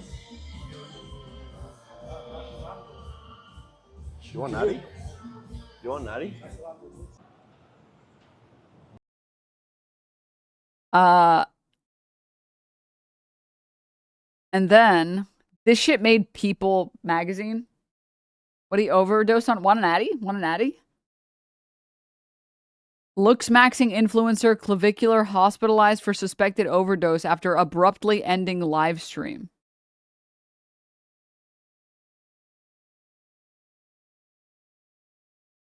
I saw this on TMZ. I saw this on Yahoo News. I don't know if anyone still uses Yahoo News ever. I saw this on obviously People. There were other news networks. CBS covered this. What the fuck? Influencer clavicular rushed to hospital after suspected overdose in Miami. This guy is 20. Miami after having a suspected overdose. The incident happening during one of his live streams at a spot in Greta. Behind, thank you so much for the 50 big ones. Let's fucking shit. Oh, dude, I'm so excited for tomorrow's. Everyone, if you got gifted a sub, say thank you because you are about to get blessed tomorrow with the tomorrow and the day after and the day after with the emotes. I cooked up. I cooked up some emotes for you. The artists that I wanted to commission, I think that they're just like really busy and stuff. So I told them it's no big deal. So I decided to cook some up. So yes, now it is time. I've got a couple cooked up. But thank you so much for the 50. Thank you. I really appreciate it. I want to say, if you guys enjoy the stream and you like to watch and you're sitting on a Prime, it's just collecting dust and you're looking for a good place to use it, this is the best time to use it. Because you're going to get blessed with some great emotes. You get to enjoy a stream that's totally ad-free, completely sponsor-free. I haven't had a sponsor or done an ad read in years. I don't even look. I think I saw like one sponsor request in my email. I don't even look at them at this point because I really appreciate the support from you guys. And I would rather be sponsored by Twitch chatters, which out loud sounds less cool, but in my head it sounded really cool. But this stream is in fact brought to you by viewers like you, for viewers like you. So if you enjoy the stream, you enjoy the show, you like talking about memes and politics and having fun, feel free to support the stream. Best way to support the stream is with a tier 1 or a tier 2 or a tier 3. You enjoy the stream the way that you enjoy Netflix or Hulu or Tubi, Mubi, Fubo, Poopy, whatever the fuck you watch. You know, consider sending some support. Consider having a tier 1 and supporting the channel every month. Or consider potentially gifting some subs to some other chatters right now that are pantsless. Pantsless, afraid, naked, cold, and ashamed. And ashamed. That's right. As they should be. I'm cold. I finally put my pants on. I'm grown up now. I don't like denims, like, at all, because her camera is so fucking big, and it bothers me. That's true. Also, I'm hated by the most annoying streamers ever. By the worst people ever. So, that's gotta count for something, right? That's gotta. Match, thank you so much for the 10 gift subs. Lawn Preg Wen. What the fuck would that even look like, bro? What the fuck is wrong with you? But thank you so much for the tier 1. Nerd Kid, thank you for the prime. Crimson, thank you for the prime. Annie's, thank you for the 10. 10 rings, thank you for the prime. Lion, thank you for the tier 1. Osiris, thank you for the prime. Yeah, thank you again for the 50 big ones. Id Lewis, thank you for the 12. Sheltered Rosebud, thank you for the 28 months. Thank you. She has the biggest camera in the world. People are saying she has the biggest camera ever. That's actually true. That is true. Anime, thank you so much for the 5 months. Thank you. I take doctor-prescribed ketamine denims, and if you take too much, you'll be forced to lay down before you overdose. So I'm hoping you didn't actually overdose and just scared himself straight a little. I have no idea why you would take it at the club. Jesus. Well, I was only talking about that because I really wanted to talk about this.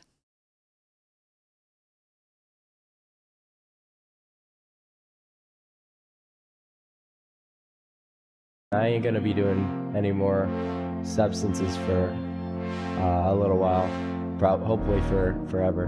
But that means I can't really IRL stream anymore. So that's the thing. I really can't IRL stream because, as you guys know, I'm quite brutal without that shit. So that's I think I have to figure something else out. Fuck. I have to figure out a new method. Either practice mogging sober or just find a new form of content. I don't know. It's fucking done for. He adds music? No, other people add this fucking cringe-ass music. I either have to practice mogging sober or find a new form of content. Is an insane sentence.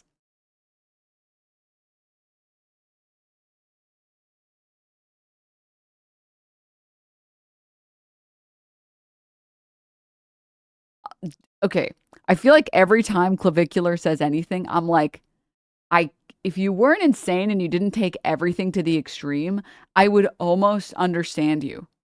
Almost. Because, like, I agree with the idea, like the purest form of that idea, where it's like, I feel like I am the best at mogging when I've had 1, maybe 2 drinks. I feel like I am aura maxing. I feel like I have so much aura because I just shed any anxiety and everything's fun.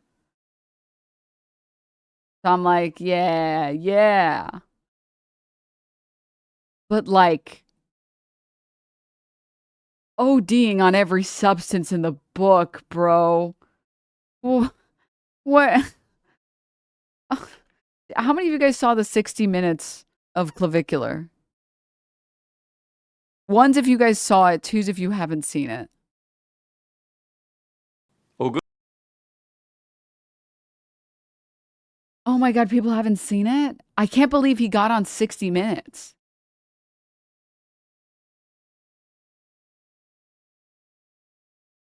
Good. Ready to go? Great. Okay. No worries.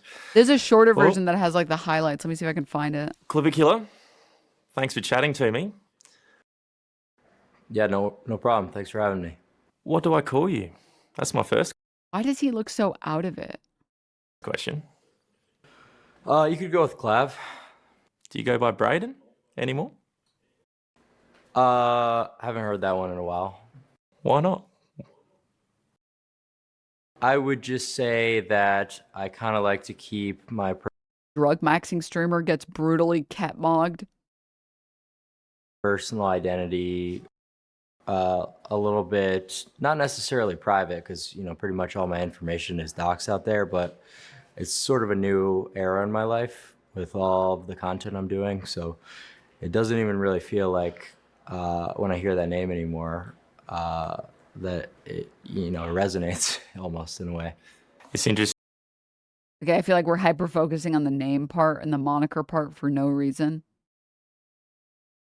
I feel like anyone who's had a moniker on the internet for any period of time, that you get the same experience where it feels weird. Maybe other people haven't had this experience. You ever have your gaming bros call you by your legal name and it's like, am I in trouble or something? Yo, chill. I'm gonna be honest. Pretty much all of the people that I know, well, not all of the people, obviously my family is different, call me Denim. But I've been getting called that for like for years before I started streaming because it was the moniker I would use online. So it's not like weird. I don't know. It's not weird. It's like just normal if you spend time on the internet. I don't know. You say that because the fact that your life's changed is putting it rather lightly, isn't it? Are you a different person in your personal life than the person we see streaming? Just sort of, kind of, like, you know, with all of the relevancy and just the fact that I can't even really go outside anymore without. That's what I'm saying. This interviewer refuses to stoop down to Clavicular's level. He just makes fun of him for having a chud-ass worldview, ends up not getting any good info out of this little science experiment. Yeah. Like security. You introduce yourself as Denims to new people. It depends if they're in the content space or not. But yeah. Yeah. Because everybody else calls me that. So if I go to like a party or like a hangout or like whatever, and it's a bunch of like content creators or a bunch of like streamers and whatever, everyone else is going to call me Denim. So if I tell them my legal name and then they start calling me that, they're going to be like confused when someone is calling me Denim, and everybody else calls me Denim and everybody refers to me as that. So it's just like normal, I guess. I don't know. Teams and stuff. No, it's a different lifestyle, but I would say I'm generally the same person. Just a different mission, I guess you could say. What is your mission?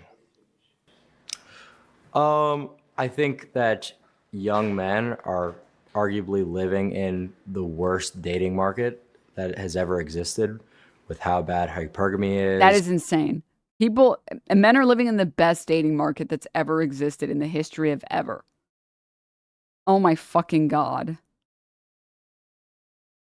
After TwitchCon, I got all these friend suggestions on Facebook and I had a very confusing week of who the fuck is Brooke, etc.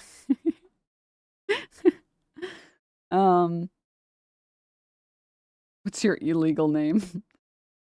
If it's a casual thing, do you say, hi, I'm Pants? No. I just always say, because some places are loud as hell. I'm just like, hi, I'm Denims, like the pants. And they're like, oh, I won't forget that. I'm like, yeah. Yeah. But it works the best, so I do it every time. Anyways, how bad is what? How bad what is hypergamy? What the fuck is that? Am I a dumb fuck? Hypergamy is just this idea that people are constantly, especially women with manospheres, women are constantly trying to date up and improve their status by going for high value men. So in this context, it's like women are naturally hypergamous. This is what manosphere bros will say. Women are naturally hypergamous, and they will always seek out the highest value man, and that to them is like men who make the most money. But it's so fucking stupid because you're talking about different groups of people. Like there are women that are hypergamous, and if you act in ways that attract hypergamous women, those are the only women you are going to attract. Like, hello? Women aren't a monolith? I know, isn't that insane to say? The other thing that's really stupid about the idea of like hypergamous women is that what they don't understand is that in the type of people that talk about hypergamous women, in their own worldview, men are also hypergamous. It's just that the status symbol they're looking for is physical attraction, or someone that is physically attractive and will maintain their looks above all else. And let's be real, how do you maintain your looks for decades? By having money. With you know, a lot of the tendencies of modern women. So I would say it's kind of my mission to not only raise awareness to this, but sort of bring about a solution instead of just the typical red pill complaining and that sort of thing that you see. I knew this would happen. I'm struggling to understand exactly what you mean by any of that. What is your opinion of women? What is my personal opinion? Oh God. Wait, really quickly. Nah, I think dating now is worse than before for men, but not for hypergamy or incel reasons. Elaborate. I would love to know what you think then. Why it's worse. Of women? Well, I don't really think that's even relevant to the point I just made. I would say that it's all pretty statistically backed, right? So we take a look at all the stats that are released by like the online dating apps, and how the bottom 80% of women are going for the top 20% of the profiles on there. So even that's enough to kind of justify that hypergamy is a real thing, and that there is something going on that's horribly wrong with society. What do you think that is? Well, it's like I just said, it's female hypergamy.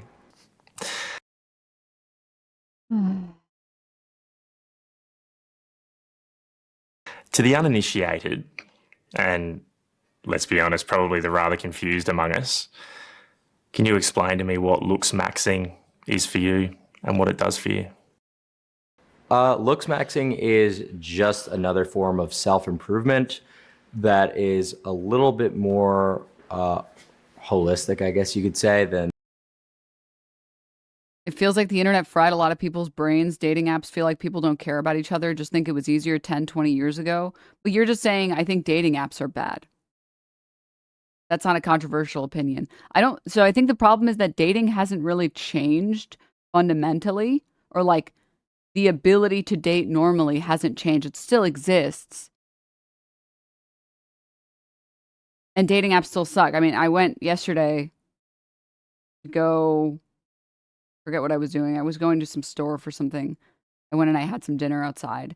And I walked past this bar that was having like speed dating. And it was like outside, there was like 6 different people talking to each other and asking each other questions, being like, wow. And like, I'm like doing a little eavesdropping. It's a public place. I'm allowed to eavesdrop a little in a public place about strangers I will never speak to or remember. I'm like, let me listen. Ooh, drama.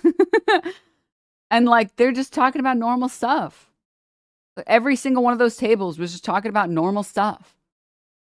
Oh, so what do you do? Oh, that's cool. All right, so what do you think about this? And like, everyone's having a good time. Like, this has been, if dating apps existed for longer than 20 years, the dating apps would have sucked back then too.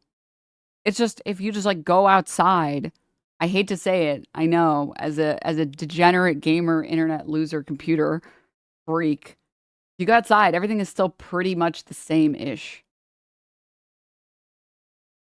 I don't think dating is impossible. I think it's worse. Like, with no apps, no brain rot, I think it'd be better, but I don't know, maybe just me, because I know dating apps are bad, but I interact with people in person, especially around my age. Feels like people are more likely to be rotted and weird compared to 10 years ago. Like, how? I personally don't think so. Now it's hard because I can't comment on like really like the younger Zoomers, because I don't interact with like 20-year-olds like ever. I guess I'm not really ever interacting with 20-year-olds. So I don't know what that's like. And I've seen some posts talking about like men and women are more traditional, trad and conservative now, which kind of probably sucks. But I really don't think, like, brain rot has kind of always been around. It's just been in different shapes and forms. And it's just that the internet brain rot is just something that people don't like because it's just the thing that's happening now.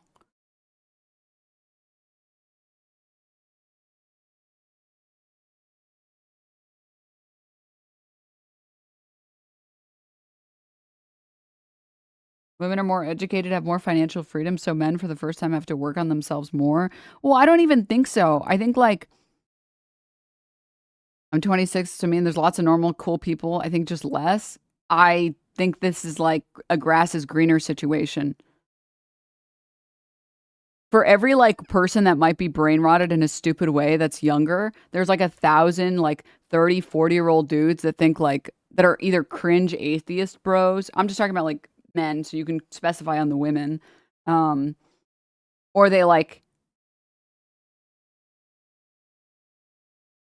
they think like it's funny or cool to never be interested in like a woman's hobbies or whatever.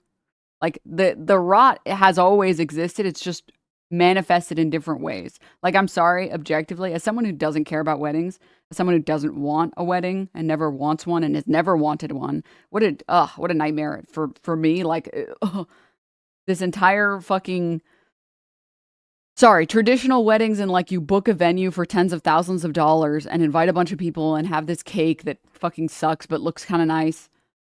And I hate that idea. Like, I kind of respect weddings that are like small little get-togethers where you literally just like rent 30 chairs and go to a beach. And like, instead of doing like wedding catering, you just do, normal catering and just have some fun. And it's more like a party. That's dope.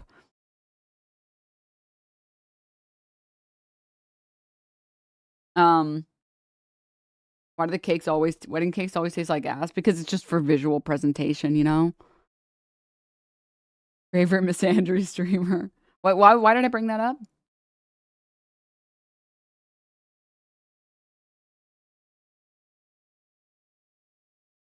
My cake looked good and was delicious. I ate it for a whole week after my wedding. Wait, actually? Why the fuck did I bring that up?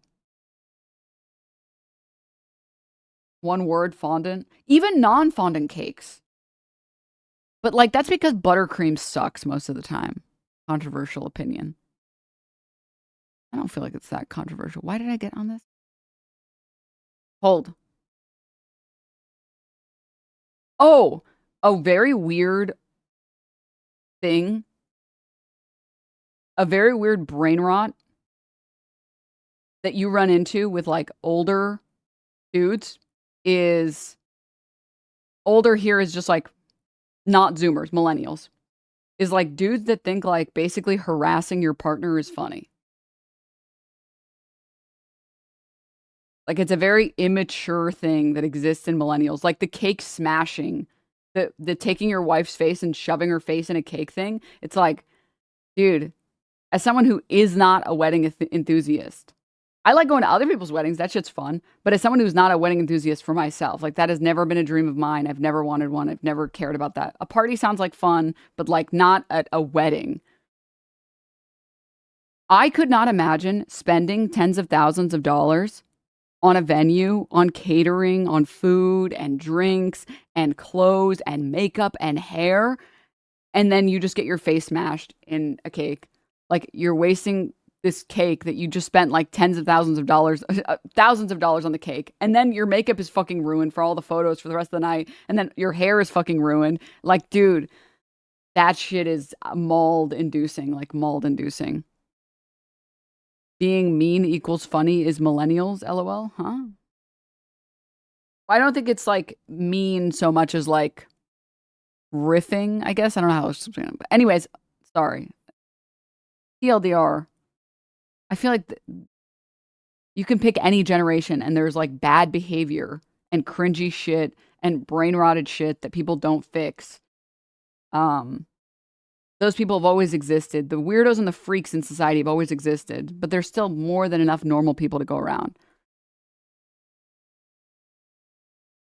The traditional self-improvement that was usually just, physical fitness, and, athletic activities, whatever, sort of was in the mainstream in, the early 2000s, 2010s. You typically just see on forums a lot about bodybuilding, but now it's evolved a little bit further from that, and people are taking mind the face, so that's one of the most important distinctions. What lengths are you going to? What lengths have I gone to? Well, I mean, I'd say I've pretty much tried it all. I haven't had plastic surgery, but just about everything else in terms of biohacking, right? So biohacking.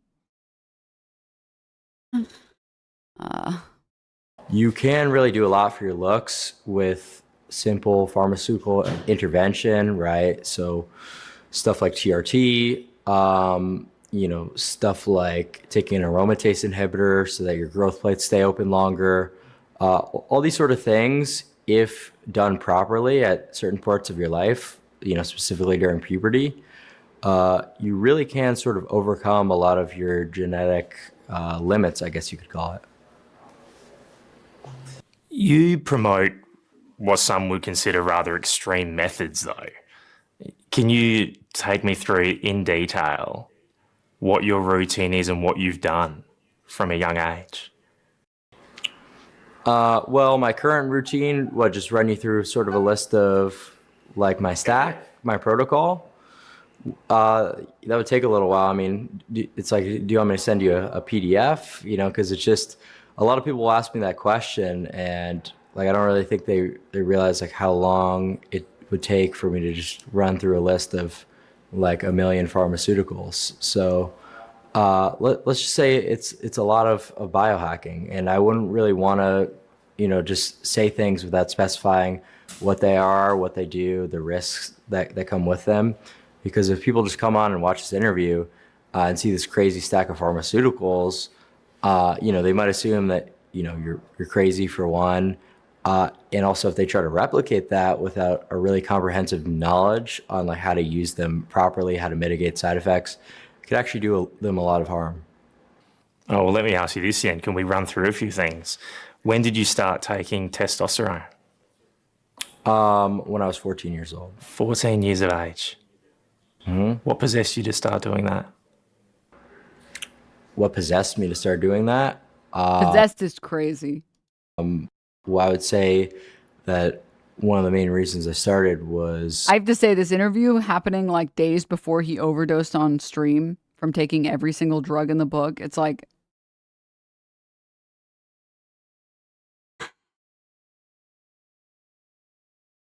Clavicular is like, what's really frustrating for me? If he was reeled back just a little bit, he would be so based on the looks maxing stuff. But then he also wouldn't have any of the attention or attraction, or like fame or whatever, and the media wouldn't care about him. Because, like, dude, I agree with looks maxing in the sense of like I agree with like life maxing. Like, I think your life is improved by getting pretty good at most things. Like, I was having this conversation with some friends yesterday and the day before, but basically, if you're like really maximizing only one thing, you're missing out on all these other things that are pretty dope in your life, or that you could be experiencing in your life. And if you're min-maxing a bunch of things at once, your life is going to get better and better and better and better. So like, one such example would be having like a high intellect and just working on intellect. Like, think of yourself as like a D&D character and you're just like dumping stats or whatever.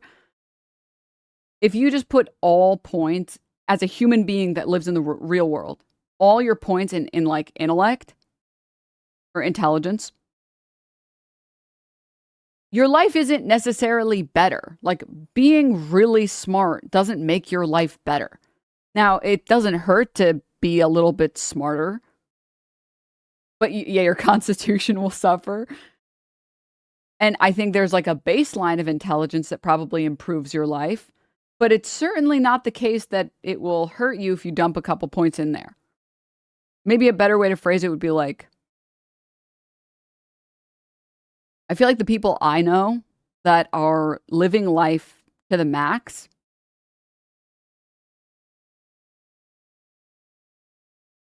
are putting a lot of points into a lot of things. For example, being super attractive, spending all of your time and energy into being super attractive and becoming the most attractive person. It kind of doesn't help you if you're insufferable to talk to and nobody ever wants to speak to you, because someone will speak to you for like 5 seconds and then they're like, damn, you are boring as shit. Oh my God. Same thing with being like really intelligent. It's like, I've met people that are pretty smart and they have like no friends because they build their whole personality around being smart, that they're kind of terrible to be around. Like they literally are just annoying to be around. There's no other redeeming qualities because they think that there's no other, they don't need anything else. Right? I feel like if you want to live a good life, you charisma max. You put your points into trying to be a fun person to be around, and then you dump a couple points everywhere else as well. Variety is the spice of life. Same with being well-rounded. Yeah, like it certainly won't hurt you to get a hairstyle that helps you, that frames your face well. It doesn't hurt you to moisturize and like wash your face and do your skincare. It doesn't hurt you to find clothes that look good on you. Like all of those things will only improve your life. None of those things will make your life worse. Having a hairstyle that suits your face will not make your life worse in any way, shape, or form. And not having it might actually be making your life worse in ways that you're not perceiving. Right? But it's the same thing with everything else also. Like being a complete moron on every front, it doesn't mean that you're doomed to fail in life. But being able to like critically think about things it probably can only help you.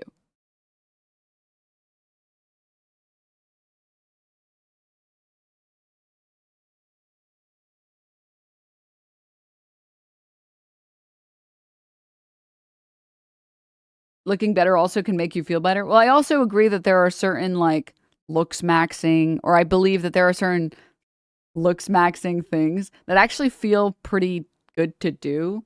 Like they can become kind of like a self-care ritual. Like I do genuinely feel like washing your face at night and then like moisturizing, it just feels good to do. You like feel so accomplished and achieved. It's like, oh yes, I did my skincare. All right, nice. It's kind of like, you guys ever brush your teeth after you eat like some crazy barbecue or something? And it feels good. Besides it being hygienic, it feels good to have your teeth feel so nice and clean. You like floss all of it out and you're like, oh, there's like this like relief you have. It's like the same thing for other things. I feel like the same thing with like fashion or like hair or beards or whatever. Like that stuff just feels good it feels good to go to the store and get like a fit that looks good on you. It just feels good to do that. So I think like there are lots of ways to improve how you look that will improve your life and also make you happier, and that don't cost anything or don't take anything from you, cost anything in the like, there's no risks associated with them. Over flossing feels so good. You're sick. I begrudgingly floss.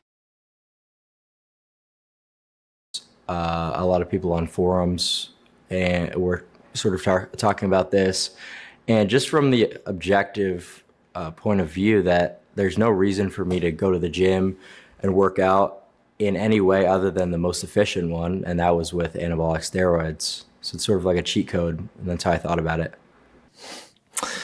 What about bone smashing? I've heard you speak about that. What does that involve?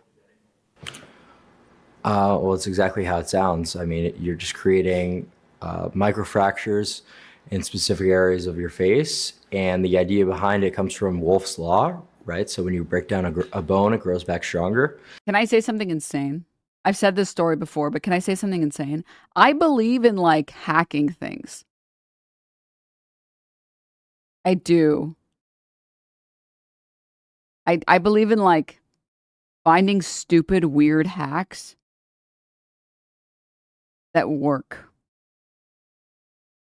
So I'm calling it, this is not what it's called, but I'm calling it fake GLP. I think I shared this with you guys already. I read this study. I was doing some stuff. I was like, sometimes I'm just sitting there thinking. You guys do that? You guys just sit there and like, ponder. And I was sitting there and I was thinking, I was like, why do people say water makes you lose weight? Like drinking water makes you lose weight. Is that like a myth? And I actually don't know. Has this been clinically proven? And then I was like mad about it. I was like, let me look this up. And I started like looking at PubMed articles on this. I was like, let me look this up. Let me look this up.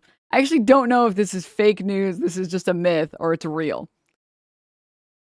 Yeah, because I've heard like you think you're hungry and you're really just thirsty or whatever. I was like, let me look this up.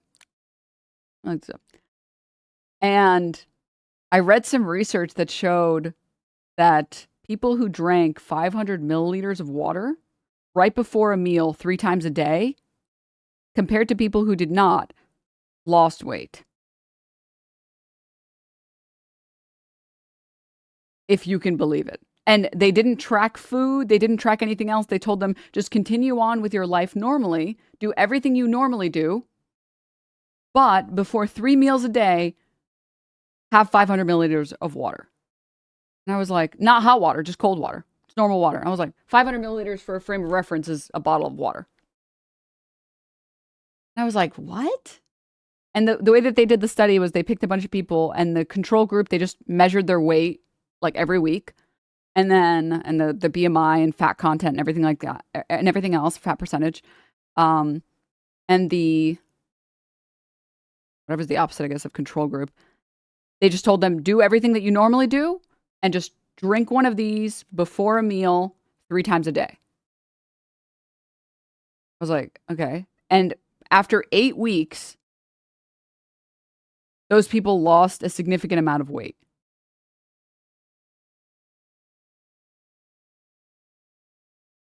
Experimental group. I think like there was their body fat percentage dropped, their BMI dropped, and like their measurements dropped. I was like, what? How is that real? And I started doing it. I was like, you know what? I'm going to do it because I want to biohack. I want to biohack. And I don't remember if they said why they believe it works, but I will tell you guys from personal experience, having done this for like at least 2 weeks now, dude, it's so much water. Like sometimes I'm like halfway through the water bottle. I'm like, glug, glug, glug, glug, glug. I'm like, I need a second. Okay. All right. I'm ready. Let's power through. Come on. We're almost done. And then by the time I finish this water, I'm just like, look at my body relative to this water bottle. This water is now in my stomach. And I'm like, oh, I'm so full of water. And I'm looking at my food, and my food is almost nauseous to look at. I'm like, I don't even know how much of this I could eat, bro. Oh my God. Now, if you're someone who normally drinks a lot of water, this might not be effective for you. I don't know. Maybe it's too much. I'm struggle with drinking water anyway, so it's been great for me because it really does just like fill you up. And excuse me. And man, I really, really, really am so full for so much longer than if I just have the meal normally. It's crazy. I have to switch to liquid death to get off the microplastics. No, the microplastics are making me stronger. As a water drinker, it still works if you do it right before the meal. Yeah, I think the core factor, the most important thing, is to drink it right before the meal, which has been great for me because I don't drink enough water anyways on a day-to-day basis, so it's kind of been making me drink enough water. I have to say, pissing, as much as I've been pissing, it's actually making me mad, though. I'm not enjoying having to piss this much. This is how much people normally piss? You mean you don't piss like 2 or 3 times a day? What the fuck? You piss like once every other hour? This sucks, dude. I'm not enjoying this. I'm not enjoying this at all, man. But anywho, piss maxing is real. Yeah. On the bright side, at least like my pee is clearer. At least my pee is clearer. But TLDR, I believe in like some level of biohacking that like some shit just works for no fucking reason. Not no reason, but it works even though it feels like it shouldn't work. Like, if you say out loud, if you drink water before a meal, you will lose weight. That just sounds like a stupid sentence that shouldn't be real. And then there's like multiple studies on this, and every single study shows the exact same thing. And it shows that it works. Like, what the what? And there's a lot of things like that do work for no reason. So I agree on some extent to, like, if things work, you should do them. Evidence-based statements, yeah. But then I also think that, like,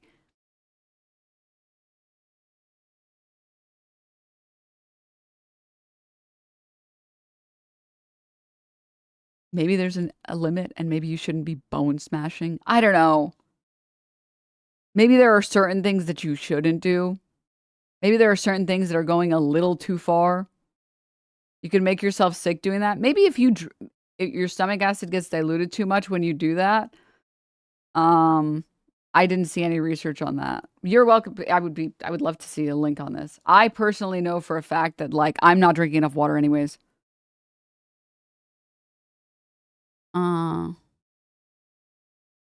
People are more full, less chance to overeat, just reduces calories. Well, yeah, but cool. I just learned yesterday that lots of stretching will help you gain muscle as much as weight resistance. You just have to stretch a single muscle for like 15 minutes a day to get those results, though. Like, is it not cool that we live in such an era of information that we know so much more about human bodies than we've ever known before?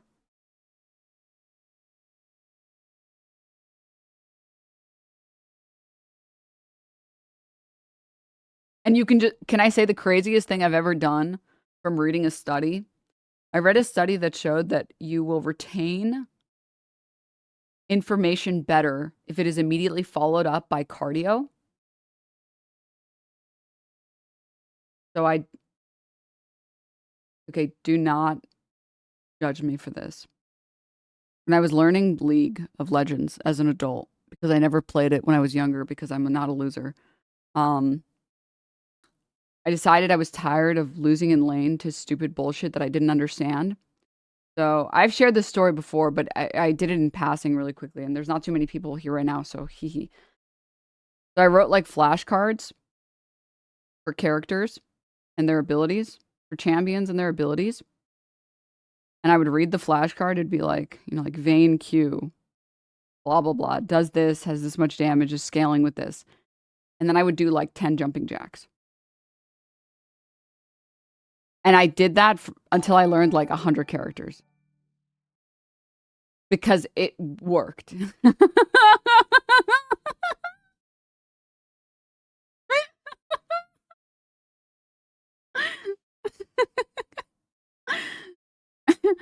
So if you guys want to remember stuff, put it on a flashcard and then do some jumping jacks or some push-ups or something.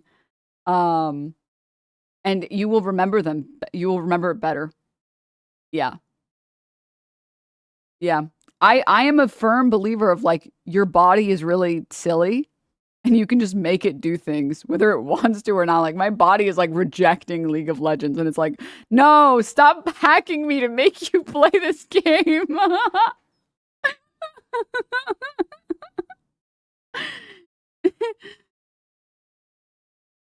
So I think it's cool. It came for the politics state for the gaming talk. Also, someone was saying earlier, Latifah was saying the stomach acid thing about drinking water before a meal. Person saying the amount of acid in your stomach stays the same. It's diluted, but it's still effective because water diffuses into the body so fast. I just had diluting stomach acid isn't a problem for science reasons. It's not the case either. If you dissolve 1 teaspoon of salt in 1 liter of water and drink it, you're still eating 1 teaspoon of salt. Stomach acid is secreted to break down food. If you secrete 1 acid and eat 1 food and drink no water, the ratio of acid to food is still 1. If you secrete 1 acid and eat 1 food and drink 2 water, ratio of acid to food is still 1. That's a good way of putting it. That's interesting.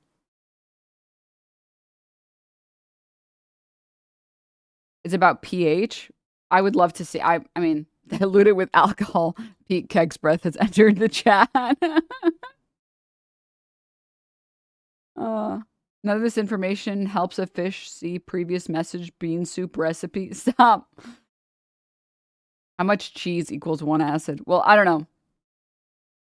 I would want to see research on it to see how the long-term research shows, or what the long-term research shows on that. But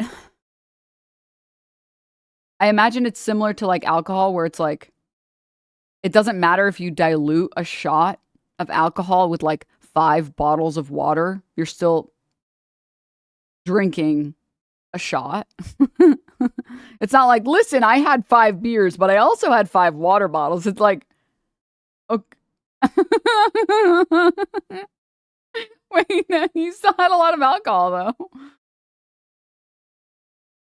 All right. So you're intentionally creating these traumas, typically on your cheekbones, your chin, where I feel like all of this shit comes down to like risk reward. I feel like the risk of hitting yourself in the face with a hammer is not worth the reward of like your bones are a little bit bigger, maybe.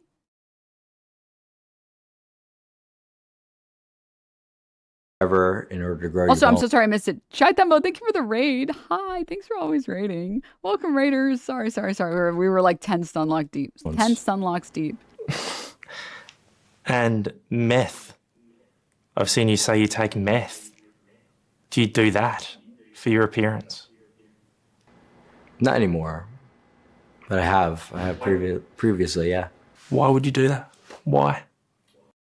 Stimulants suppress your appetite, and that is a stimulant with a very long half-life, meaning the suppression of your appetite lasts the entire day. So the problem with Clavicular is that technically everything he says is true when he's talking about the studies he's read and the information he's discussing. But like, just because something is true doesn't mean you should do it. Like, I don't know how else to like, you can theoretically not get addicted to nicotine.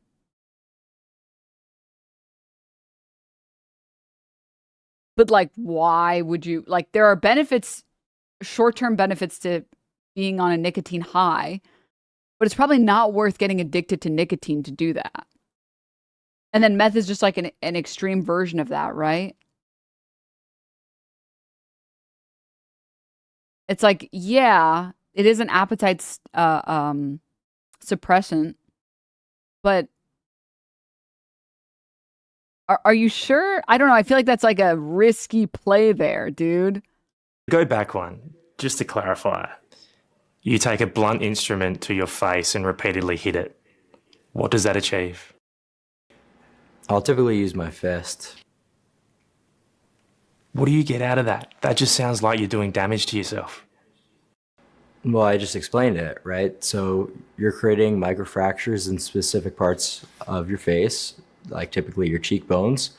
And according to Wolff's Law, it'll grow back stronger and bigger. So you're hypertrophying your bones. You know, this is so funny. TMZ posting clavicular sufferers suspected overdose hospitalized. Spends years mewing and getting surgery to achieve perfect jawline. TMZ crops out your chin. no doctors and medical experts will listen to what you say and shake their head and go, you're crazy for doing that, and it sends a horrible message. Do you deny that? I don't really think that they would. Like, and I really haven't seen too many people who have actually looked into my content and the specifics beyond just reporter headlines and out of context clips, with people really disagreeing with my actual unironic looks maxing advice.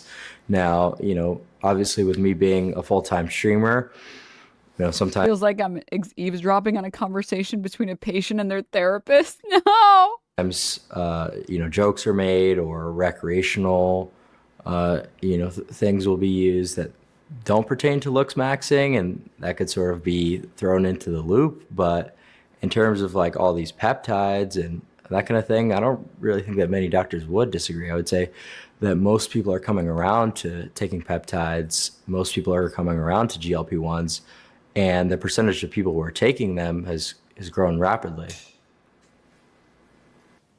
Have you suffered any side effects from what you do? Not really, because You literally said you're sterile, man. What do you mean, not really? Ugh. like I said before, if you actually, do comprehensive research, you know how to mitigate these side effects. Like testosterone could cause your hair to fall out, but if you take something like dutasteride, which is a 5-AR inhibitor, then you're not going to have any issues with that in most cases. I've heard you describe yourself as infertile. Is that true? I haven't officially been tested, but I've just been kind of going based on my anecdotal experiences. But yes, that is extremely likely due to the fact that I've been suppressed for a very long time because of my exogenous hormone usage. Well, at least this 60 Minutes guy got his fucking notes, dude. I did not pre-watch this, by the way. Man, what a slaughter. I have to say, is he not on meth today? I feel like Clavicular usually is kind of like on it a little bit. He's like out of it. He is getting like unbelievably brutally fucking mogged to death in this conversation. Why on earth is it worth it? Well, first of all, that's honestly like a pretty mog side effect if you think about it, due to the fact that it's extremely easy to restart your fertility with fertility drugs like HMG and HCG. Mogging. What do you mean by that? It's a pretty mog side effect because you can start it up again. What does that even mean? In that context, I just mean it's awesome. It's good. Watching your content is like learning another language sometimes. You talk about ascending. It's a mog mogging. world. Can you explain to me what that means? Ascending is just getting better looking, so looks maxing, and mogging. I guess there's sort of a lot of contexts that it could be used in. Like for example, I just said it's a mog side effect, but generally has a positive meaning behind it. So you could mog someone, and you could height mog them. You could be taller. So it typically means like outshining someone in some regard. Are you mogging me right now? Well, in what metric? Any? Status mogging. What do you mean by that? I'm going to be honest. I feel like Clav usually mogs a little. He's not mogging in this. He is getting mogged. He is the one who gets mogged. I mean, like I might be status mogging you maybe. I don't know. You're fine. Like potentially money mogging. Who's to say, right? I don't know. But like, is he like, what is he on? He's like, this is, I think, the worst interview and like the worst conversation he's ever had. He's ever had. He's like tired. He's like, who's to say? I mean, maybe I'm. Why? I don't know. Why is he so deflated? Bro needs his buddy to be like, want an addy? Want an addy? Yo, want an addy? Those are different types of mogs that you could achieve on someone. It doesn't only pertain to looks, right? So there's all types of mogs.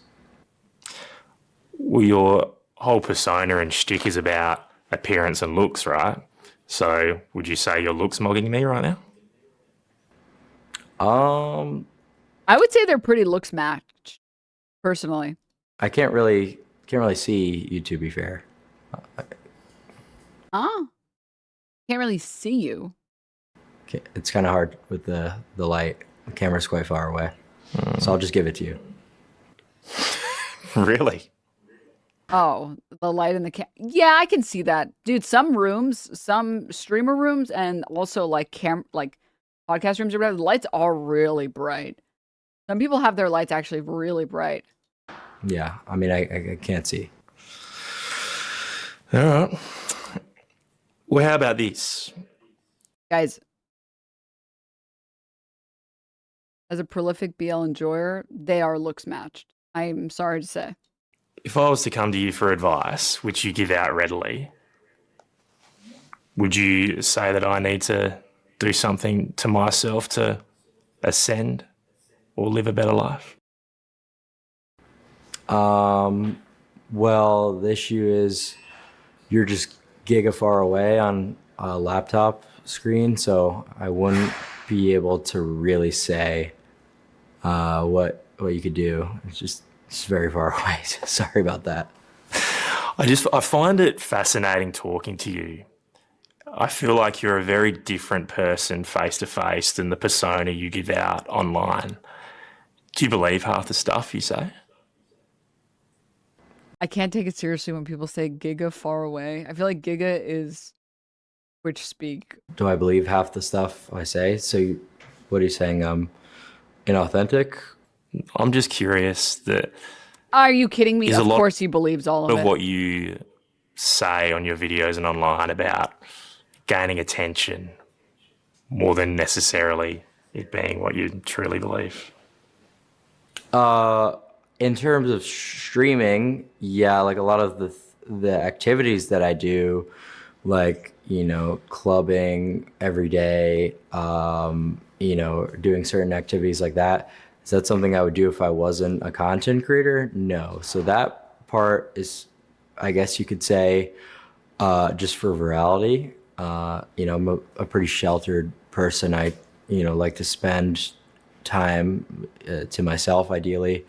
So all those experiences where I'm going out and about, talking to people, yeah, maybe that's not the most real version of myself, but everything I talk about in regards to looks maxing and my philosophy, it's 100% real. Why do you think you have become so extraordinarily popular among young men? Because looks maxing was the key thing that was missing from the manosphere and a lot of male internet spaces.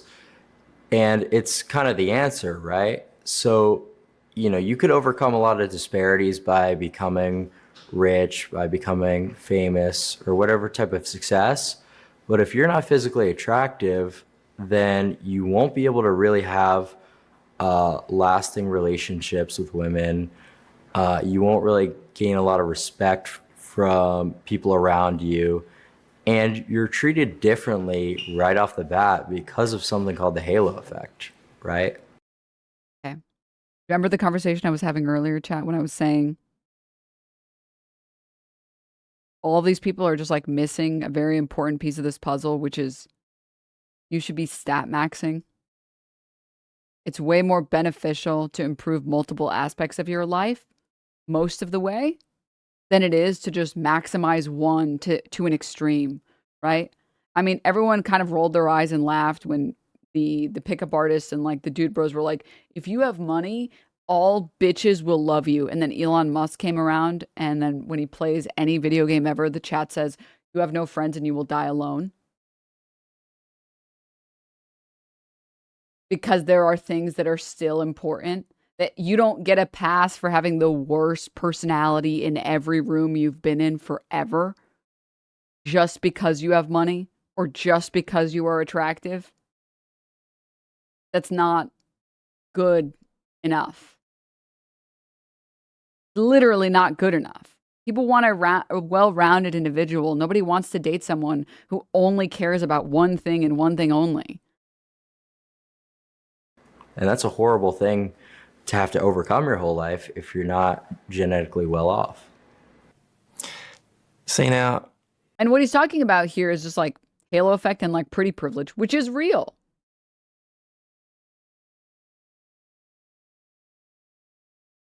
I hate to say it, it is true. Halo effect is real. Pretty privilege is real. And your life is in fact improved by spending time looks maxing. Just not to this extent. Not even the Epstein Island welcomed Elon Musk. I mean, again, he has the personality of like a rock, and that's mean to rocks.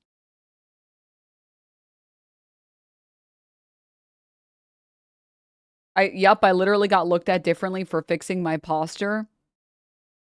It's like, and it's everything. It's literally everything. But the cool thing is, you can obtain, this is like hard to swallow pills. You can obtain and attain a lot of pretty privilege just by like doing your skincare, finding a hairstyle that suits you, basic hygiene, clothes that suit you, and working out a little bit. Like, none of those things are bad for you. There's no risk to doing any of those things. There's no risk of like, there's no risk associated with like washing your face and moisturizing. There's no risk of getting a haircut. Like, worst case scenario, it takes you a couple barbers to find a hairstylist or a barber that doesn't fuck your shit up.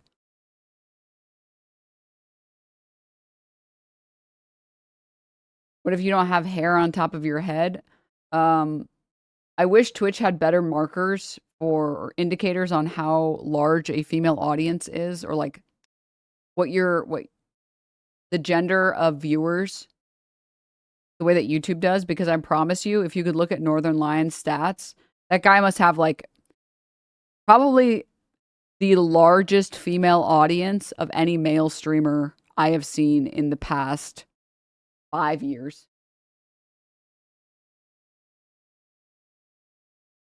But even Northern Lion, can you imagine Northern Lion with like chunky glasses? Or maybe like really tiny glasses or something? Like, even Northern Lion is still looks maxing by picking out glasses that frame his face well.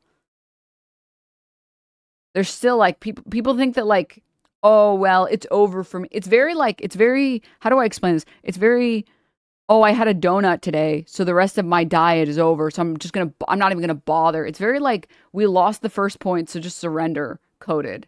Like, okay, you have one thing that you think is against you, but you could totally, one, try and use it in your favor or for you. And also, two, what about all the other things that you could be doing? Like, giving up immediately because there's one thing you don't like is so stupid. Nah, I'm bald. I don't look as photogenic as Northern Lion. You would be surprised how much, all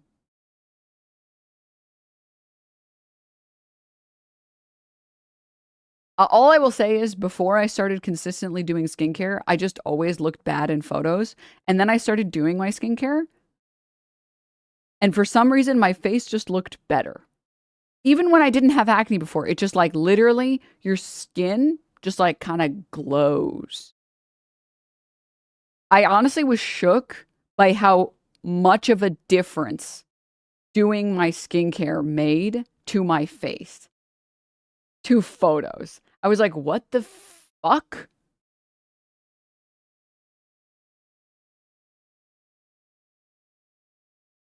Don't talk about Northern Lion. I'm still getting my Northern Lion Super Cruise refund after he canceled it, and I'm pissed off.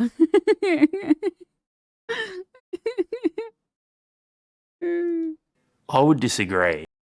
As a former long hair fairy prince, shaving bad hair is 100% the move. Also, hell of a lot of women are into bald guys. Correct. Drop the routine. Wash your face with a cleanser that is good for your skin that you like. Just anything that's labeled face wash that isn't irritating for you. Get that? I think a lot of people like Cetaphil. I don't like mine that much, so. Microsphere Tretinoin. Pond's moisturizer. And it's goated.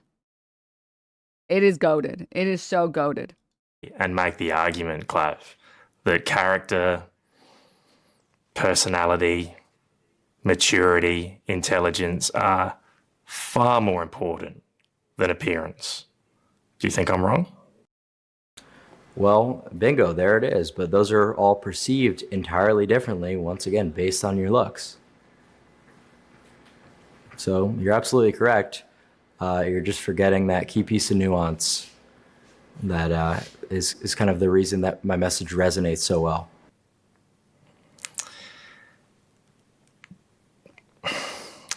Do you think that sends the wrong message to vulnerable, insecure men?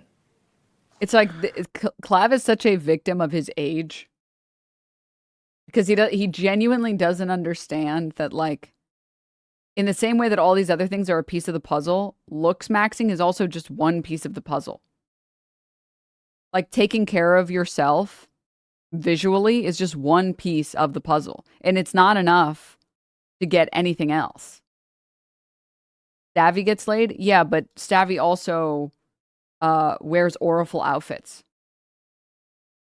Like, Stavvy is actually the perfect example of someone who is looks maxing. He's just looks maxing in a way that people are traditionally not expected to. Can you imagine if, like, Stavvy didn't wear fun outfits? He would lose so many aura points. He would lose so many aura points.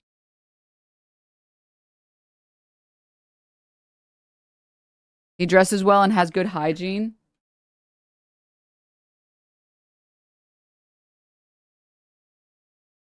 Like, I'm sorry. A big part of why this photo works, hard to swallow pills. A big part of why this photo works is because of the tracksuit. Because he's leaning into the memeability of the tracksuit. Like, even just like look at this outfit and compare it to when he's just wearing like a graphic tee. Look at how much aura he just lost. Look at how quickly he lost aura points. He dropped at least 1 point on aura. All right? I'm saying. Now he's laughing. That's not the problem. The laughing is not the problem. You could, like, Photoshop the other face onto this one. The laughing is not the problem.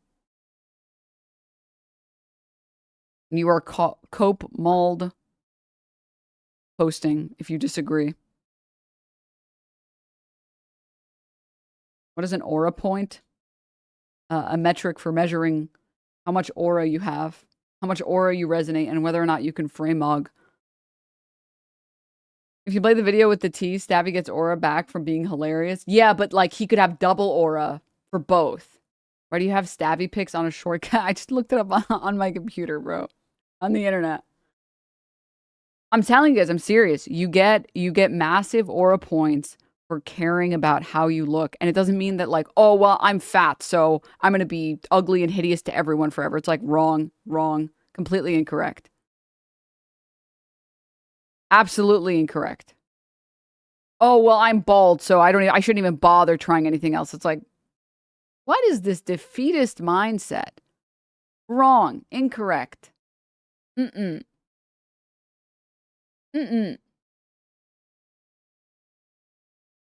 You can build around, I think, anything. All right? You can build around anything. Especially if you have a lot of charisma. But then you're gesture maxing and not looks maxing? No, I'm talking about you can still looks max. Like, if you're like, well, I'm fat, so I'm not even going to bother trying to find clothes because I'm not going to find anything that looks good on me. Wrong. There are clothes that you can find that will look good on you, that will make you visually look better. You're just not trying and you're just giving up because you think that you can't find anything. But you haven't even tried yet. You tried like once because you went to like a Macy's or something and you didn't like any of the clothes you found there. Sorry to say, everybody hates their experience there, right? The same thing with like being bald. It's like, dude, there are so many bald people that are improved by shaving the rest of their facial hair off or growing it in and getting a nice pair of glasses. Or, oh, well, you don't need glasses? Okay, find an outfit that works with you, that swags with you, bro. It's already a solved problem. Wear a Hawaiian shirt. Real. Like, I'm just saying, like, for example, this image. Look at how many aura points he gets for this fit, bro. The gold chain necklace, the purple suit. Bro, the aura point. Think of how few aura points he would have if he was wearing the fit on the right. No offense to the guy on the right. I think that guy is just like some random dude that's just hanging out. But he's not like, can you imagine if Savvy was like, well, I'm fat, so I'm not even going to bother trying to like wear anything that makes me look good. Bro, no. And you will feel more confident when you've dressed yourself and you're proud of what you put together. And you're like, oh, I'm feeling myself. Yes. Wait. I'm feeling myself.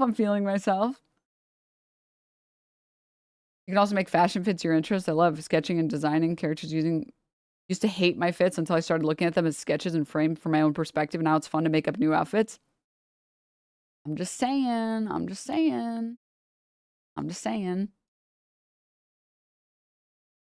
You can easily collect aura points. I think it's a hard thing to hear at first if you're someone who is genetically not good looking. If you're telling them that the world revolves around being good looking, because now they have to overcome this seemingly impossible obstacle in their life and potentially, do all these pharmaceutical drugs, get plastic surgeries, whatever. But this is true, and we have a lot of data to back it up. So how people respond to this sort of brutal reality is up to them. But yeah, you're certainly right. It could send people into spirals, give them severe body dysmorphia, whatever. But that's why I don't even fuck with any of that shit, right?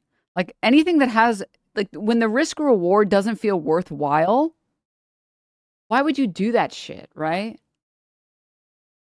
But if the risk reward is worthwhile, like what's the risk? You go to a thrift store and you didn't find an outfit you liked. Okay, you baby. Sometimes I go to the grocery store and they don't have my favorite ice cream. It's not the end of the world. Sometimes it'd be like that, all right? There are worse problems to have in life, okay? I have sometimes gone like to 6 stores and found nothing. Nothing. And I'm like, bruh. Sometimes it just be like that. Sometimes there's just nothing that you want, that you like. All right? That's tough. Genetics is such a small portion of being good looking. Look at Ed Sheeran. Dude is not conventionally attractive, but I know bro polls. Correct. I mean, yes. Correct. I think it's just like, I have such a fundamental disdain for defeatist mindsets. It's the same reason why I've always hated, since day one, I've always hated doomerism politics. I never understood why it took off. Well, I understand sort of why it took off, but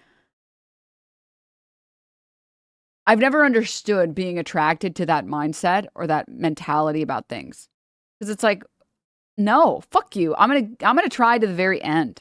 Okay? I will stop trying when I'm dead. When I no longer can try, then I will stop trying. Until that point, I'm going to keep trying, goddammit. I don't care how losable it is. I'm going to keep trying. Stop, pretty crazy. But it's the same thing, right? Like, okay, so you have a couple things working against you, So, you lock in, bro. Just fucking lock in, bro. Lock in. It's such a childish mentality. I mean, again, like I literally used to think that when I was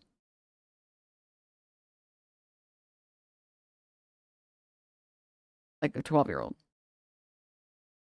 Denims doing hopium is her version of Hassan yelling at gray names. It's every day. Yeah, I don't know. I disagree so fundamentally. I just don't think you should ever take it. Once you realize the risks are sort of starting to outweigh the rewards, then you should stop.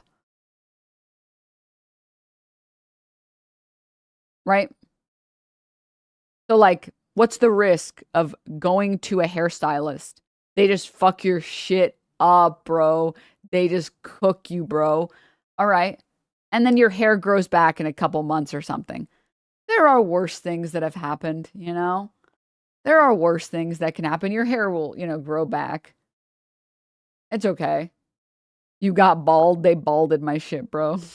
Well, if you have hair follicles, it's still gonna grow back. What's the worst thing if you get a pair of glasses that don't suit your face? Okay, we'll just get another pair, man. You know? There are worse things that can happen. What's the worst thing if, like, you go for a walk? You get a little tired. Okay. Like, wasp and then you die. No. I'm saying because of the walk. Hit by a bus. Yeah, that can happen doing anything, right? That's like, I'm on my way to the drugstore and I just got hit by a truck. That's not inherent to the walk. Can't happen at home. Well, you can always just do jumping jacks at home.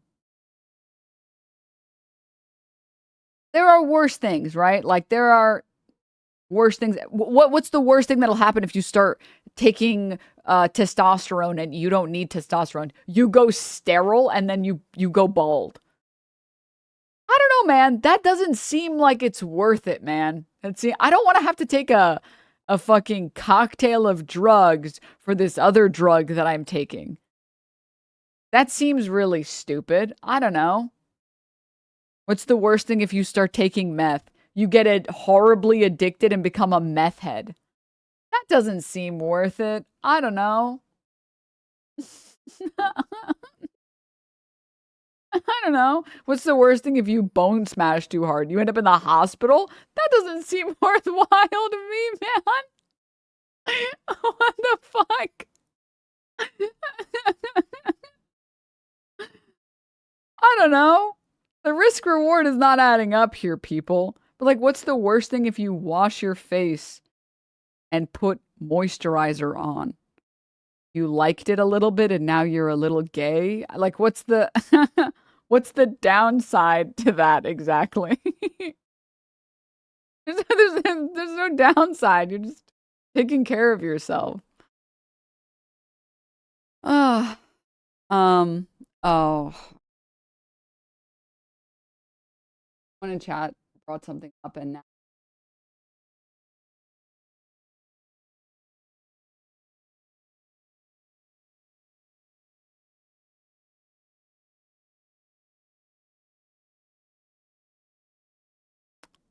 All right. Someone said Sykkuno put out a statement and his girlfriend put out a statement. And then they said Denims was right, and I don't like being right about this.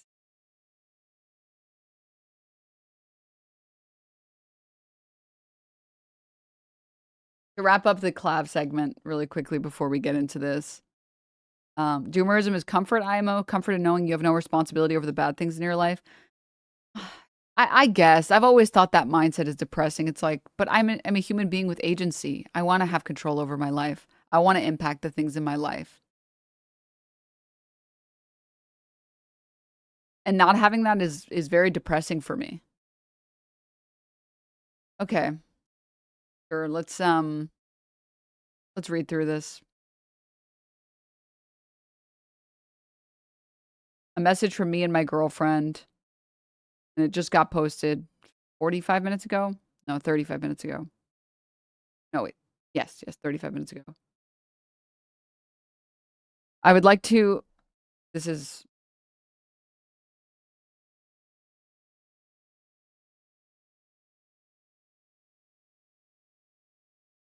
sorry, before I get into this, this is a great place to end this conversation. Before we get into this depressing stuff, as a 36-year-old man who barely takes care of his skin, yet has literally one forehead crease due to being functionally blind without glasses.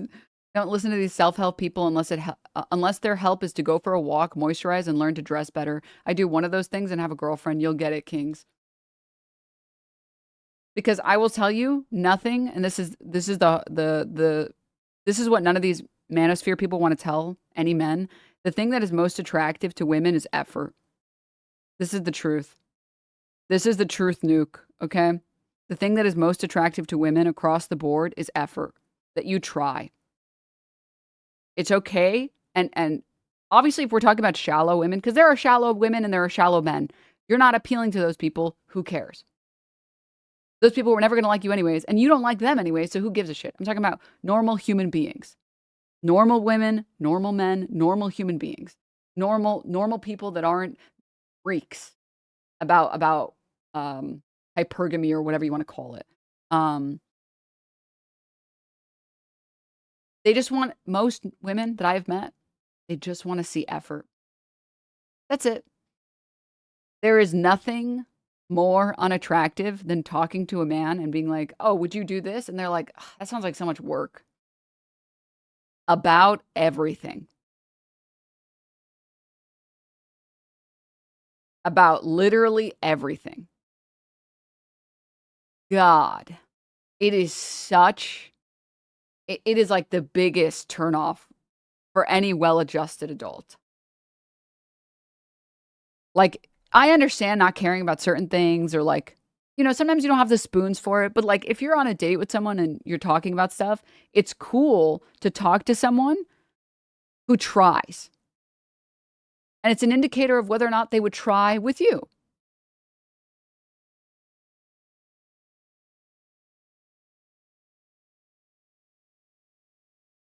Okay, but I'm lazy. I've accepted that about myself. Your move. Then you have to go find someone that's as lazy as you, that doesn't shower and pisses in bottles and doesn't try. But unfortunately, you might be a little unlucky because most women tend to do those things. So you just cut the pool of people that are willing to be in that pool. Or sorry, you've cut your dating pool down a lot because there aren't a lot of women that engage in that behavior. So gamers are a turnoff? Wrong. I'm a degenerate gamer.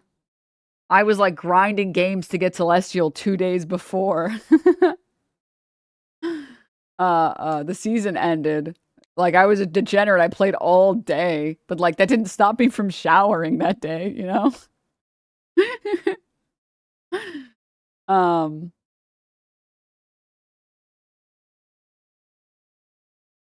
Yeah, but anyways, that's all that's to say.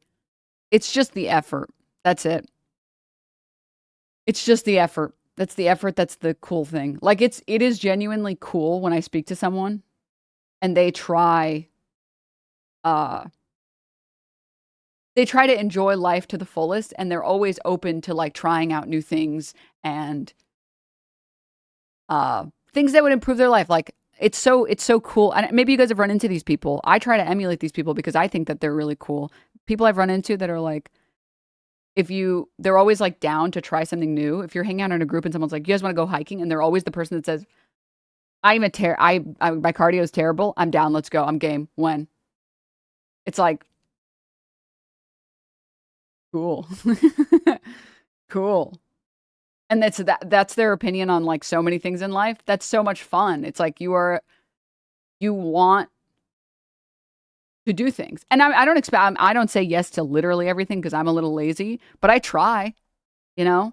And I think that's all people want to see. I think in my experience, especially talking to women, people just want to see effort. They just want to see that, right? I've tried hiking. That shit is ass. Dude, for real. Dude, for real.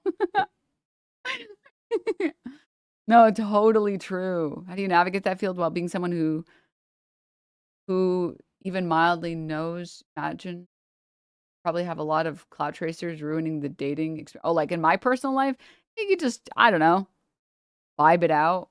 I would, low Kirkuinly, I would never date another content. Or like another streamer.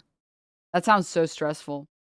I used to, like, I saw so many internet breakups and internet streamer breakups that made me certain that I would never want to publicize any part of my life personally, but also that I would never want to date another streamer because then everyone just says they made you. Like, people say that about like Cutie and Ludwig. It's like, she literally made him. What are you talking about? Or seeing like the aftermath of like the Maya Miskiff breakup where she like literally every day in her chat, it was just hell. Or even like Kaide and Tens. It's like, dude, God forbid you date a popular male creator on the internet and you break up and it's amicable. And now you just have to deal with this shit. Like, that sounds awful, man. That sounds awful. Christ. That, after seeing that shit, I was like, yeah, I'm good. I'm good. Mm. Would you secretly date another streamer? I also don't think I would want to date another streamer because it's like streaming is such a full-time job. That's not right. It can eat a lot of your time if you let it.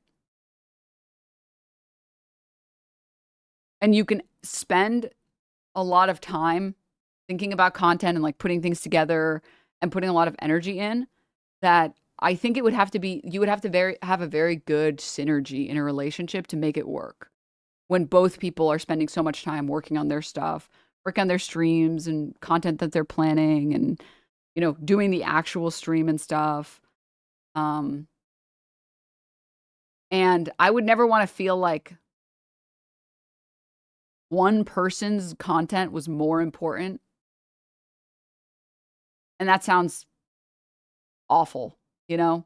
God forbid you're the person, or even if they're the person. And then, like, I've talked to people, like, in the content space, I've had friends who have been not creators, and I have friends who have been creators that are dating creators.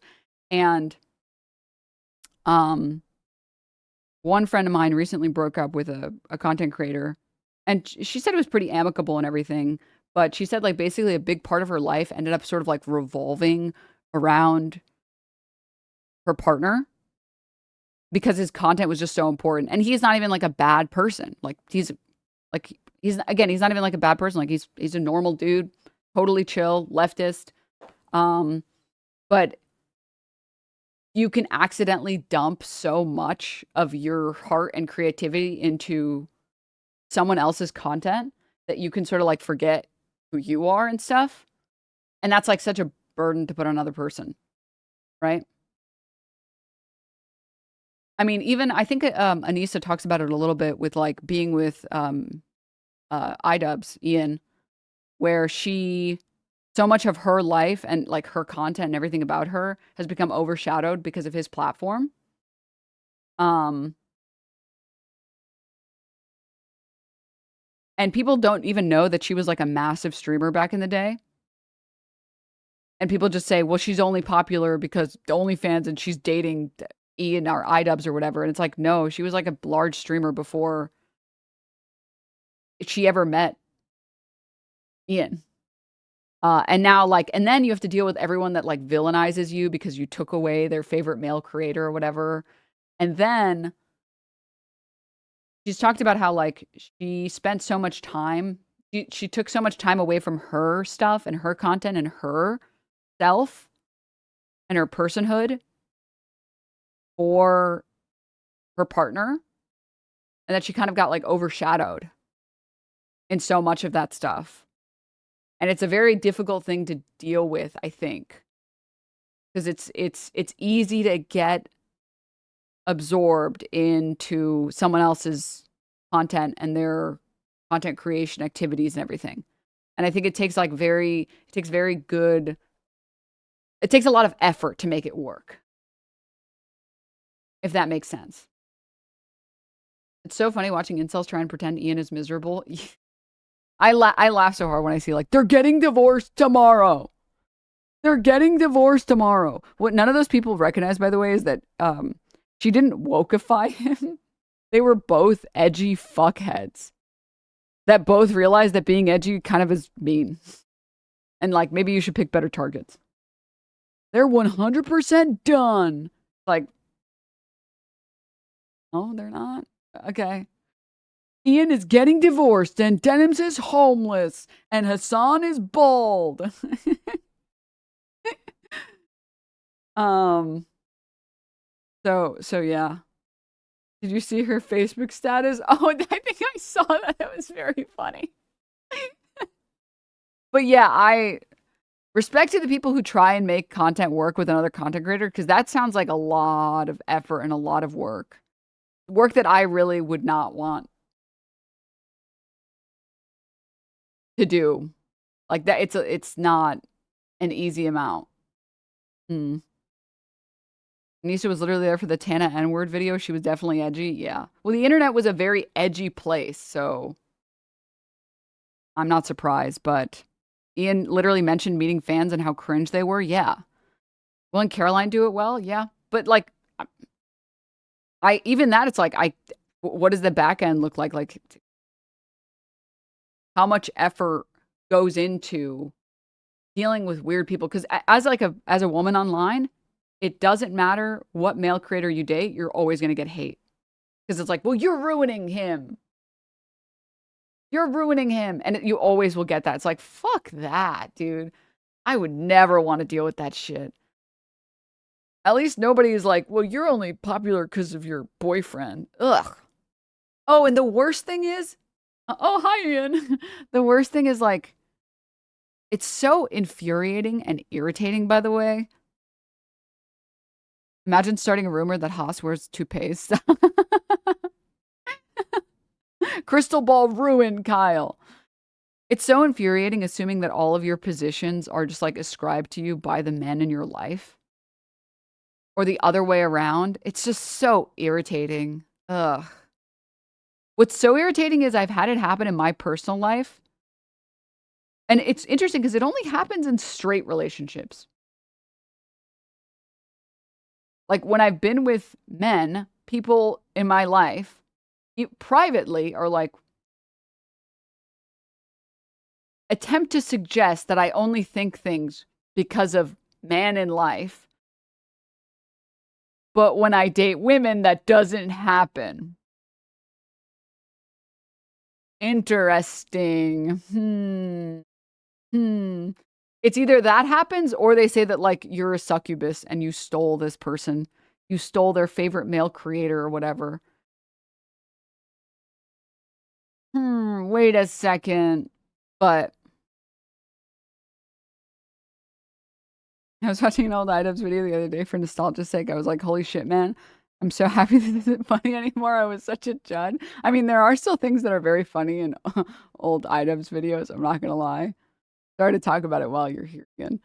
But man, it's crazy how much better like the content is. Because I actually never saw any videos. I kind of like was a woke loser that spent most of my time on Tumblr. So I was spending more time reading fanfics and stuff. Well, not fanfics. I didn't read fanfics, but reading like musings from fellow fandom members is a better way to put it. So I went back and I watched some of this old content. I was like, okay, some of this stuff is funny because it's just good comedic timing on certain things. Like I went back and I watched the Leafy video and some of it is funny. Some of it is absolutely funny. A lot of the street stuff was that was just funny. That was a good skit. But pacing was so bad, dude. Newer videos, the pacing is so much better. It's like the points flow way better. The jokes are better. There's nothing cringe anymore. It's like actually, putting the chin on Leafy was fun. Well, that was just a funny bit, dude. That was just a funny bit.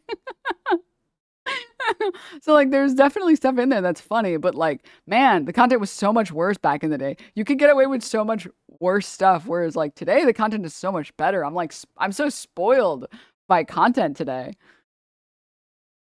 But anyways, sorry to talk about random nonsense. That one was so funny too because it was like the bully getting bullied for once. Well, yeah, I think it's the same appeal of like H Bomber Guy videos or Jay Aubrey videos where it's like if you pick good targets and you pick people that like actually that actually suck and are incredibly horrible people and you point out their hypocrisy, it's kind of funny. Like the idea of like it is objectively funny and you are not punching down to say that Nancy May is one of the most transphobic people on the planet that actively works to make trans people's lives worse and worse and worse and worse every single fucking day. Also was paying people to promote the idea that she's the hottest woman in Congress on Reddit. That's hilarious. That is so funny. There's something so funny about like, you'll never be a real woman. And like, bitch has never done a squat in her life. She has Hank Hill ass. It's like, have you tried? Do you want to attempt? It's crazy for you to talk about other people failing when you're literally assless. When you're assless.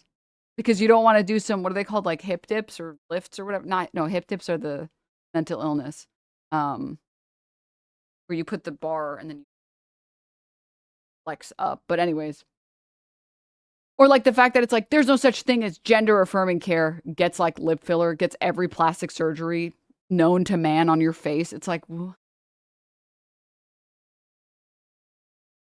hip thrust, that's the word. Sorry for keeping you on screen for so long, but yeah, I don't know. I personally just think like the bar is on the floor, and if you try at all, I think people, not men, not women, I think people are attracted to effort. Think about the worst date you ever had, and think about the best date you ever had. Like, do you think it would be a very fun date to go on a woman? To go on a date with a woman, and you're like, what do you do? I just watch Netflix. Oh, well, what do you do for work? I work as a kid.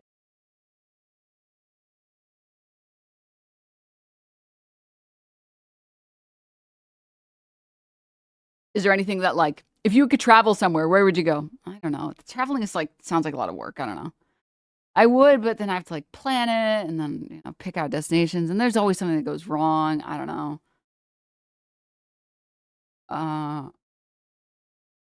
Is there anything that you want to try? Would you ever go like skydiving? No. I don't want to do that. It's like, I've been on this date. It's like, what? I want to leave this date as quickly as possible.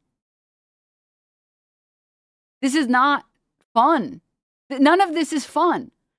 Like, and it's okay to say you're not interested in everything, because if somebody told me like, do you want to go skydiving? I'd be like, see, I have the part in my brain still intact that wants to keep me alive. Survival instinct, I think is what they call it. So no, I think I'm good on skydiving. I don't know if you noticed, my complexion is just a few shades too dark for that behavior. Yeah, I'm good on that. But like, we could do like mini golf or something. Do you like mini golf? I'm down to do some, like, you want to go swimming or something? That sounds like it'd be fun. Where you're bringing energy to the table. Like, you're not an energy vampire. You're having fun. It's okay to say no. It's okay to be like, hell to the no. I don't want to do that. Like, I'm not going to lie. Some white people in my life are trying to kill me with the activities. They'd be like, do you want to go hiking for 17 hours straight? It's like, no. Do you want me to fucking torture you and flay you alive? Yeah, I didn't think so. White people be like, hey, do you want to go rock climbing? I went once rock climbing, and unfortunately, all of my strength is in my lower body. None of it is in my upper body. I did the most baby one that they had available, like the tier 0, and I struggled the whole way up. And then I look at the people, this fuckhead that invited me. The guy was in great shape, invited me. And all of his friends are in great shape. Didn't mention that to me, by the way. Didn't think he needed to mention that to me. And they're doing like the 7 tier where you're like flipped upside down, like crawling like you're fucking Spider-Man. And I'm like, oh, so like, was this a humiliation ritual? Just to fuck with me? Like, I just want to know, do you hate me? Was it something I said? You can just tell me. Dude. And I was like, after that, I was like, all right, let's get to, I can do a chin up maybe. Or like, maybe I could do like 20 push-ups before I go embarrass myself rock climbing again. That you did squats? Yeah, but like, you benefit more from upper body and grip strength. And I have no grip strength. I have negative grip strength. Like, do you see this? This is pathetic. You would think like I have big enough hands that maybe I could like grip. No, I don't have it. I do not have, I have gamer hands. I have Soybot help me. Guys, I struggle to open water bottles sometimes. I struggle to, or I literally, some of them are just difficult. I just can't. And also I have no upper body strength. My upper body strength is negative. It's negative. Worst feeling ever, dying, hiking Yosemite, being lapped up by 90-year-old white ladies with fucking walking sticks. It's like, dude, what did I do in a previous life to deserve this?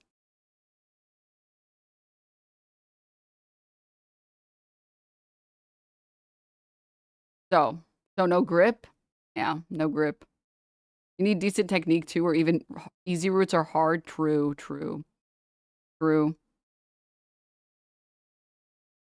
I can't open jars sometimes. It's so annoying. You can work with grip in all legs. You can push almost everything and save your arms for when you can't. Yeah. I'm also like, anyways, if you see Denims at a crosswalk, be sure to escort her. All right, sorry for having this on. I didn't realize I had this on the screen the whole time I was talking about this. Yeah, anyways, all of that was just to say, I think it boils down to people like interacting with other people that try and that are down to try. And it's a good experience, or it's a fun quality. It's a nice quality to find in another person. And I think you can signal that you do this with other things. Like if you have a sense of fashion, especially as a man, and by sense of fashion, I mean you've worn any outfit that's a little bit interesting. You're immediately signaling to all of the people around you, I try a little bit. I try. And it's the same thing with like, if you have a haircut that really suits you. You probably had to work to find a stylist that didn't fuck your shit up. So you're signaling to everyone else, hey, I'm trying. In the same way that like what Asmongold signals to everyone else is like, he is a freak. He is a degenerate freak that doesn't brush his teeth or shower or leave his house. Like, oh.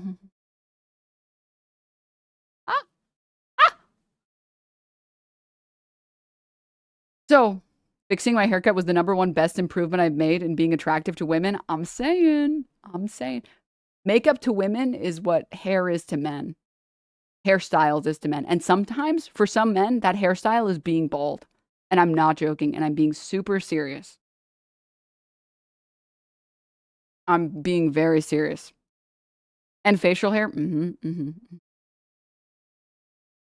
And it's the fact that it's a cheat code, because even if the other person doesn't realize they're thinking it, they're thinking, cool, this is a person who tries in life. Our bald subreddit has so many amazing transformations. Seriously, I'm serious. Yep, you're right. I cut my hair and I got carded at the bar. It can make you look way different. So I am 100%. I'm 100% serious. I think you can make your life better by having fun with it. You're only alive once. I think maybe chat's different. Don't you want to maximize it and really enjoy it as much as you can? What's the harm in trying a little bit? You fail a couple times, who cares? You and everybody else. You and everyone else. How is the convo still here? My bad. I feel very hopium pilled, chat. Okay. Sorry for taking so long to get to this. Let's read this. Sykkuno uploaded a statement, and he says it's the first 3 paragraphs are his part of the statement, and the next 5 or 6 are from his girlfriend. So I'm just gonna read all of it. He says, I would like to apologize to everyone I have disappointed, most of all my girlfriend. I'm so sorry I put you through so much. I never want to make these mistakes again and hurt you and the people I care about. I was unfaithful, and I own and fully admit to that. I lied to people and told them I was single, which I know is not right. I'm sorry to all the people I hurt by doing this. The following is not an attempt to minimize what I have done. However, I've seen false accusations about me that are not true. I can't allow false accusations and such extreme labels to be placed on me. I do understand that the people making these claims did it from a place of hurt, so please do not send any more hate to anyone. I just want the situation to get better, and I wish them the best. My girlfriend and I didn't respond quickly because we were already working on a relationship and communication before all this happened. Having so much private information exposed to the public has made it incredibly difficult for us to heal together. I will be taking a break from streaming and the internet to better myself and give us the time we need to try and improve our relationship. Thank you for reading. I will continue to learn and grow from this experience.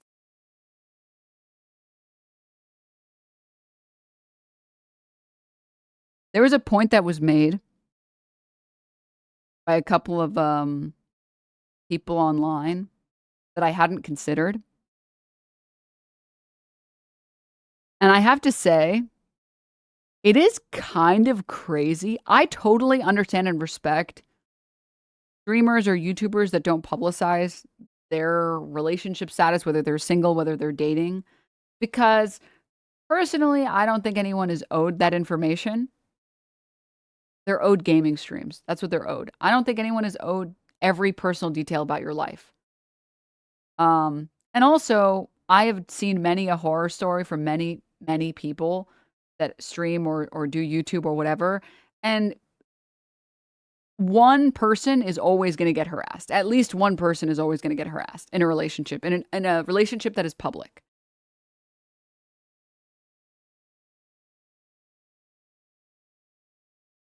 Sometimes both.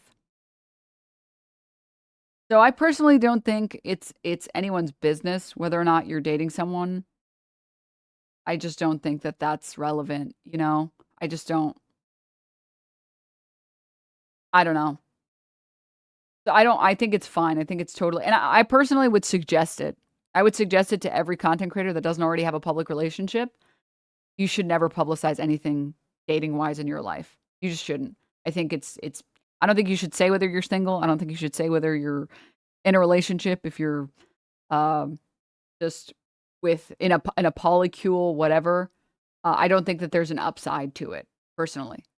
I think it's better to have that area of your life completely private. People get weird as fuck. Yeah, I'd rather see like 500 mental illness posts about me.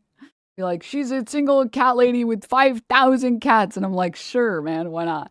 Or like the post, they're like, she definitely has a partner that she beats into submission. And it's like, sure, man, why not? Like, write as much fan fiction as you want. I'm whatever you want to write, man. Whatever.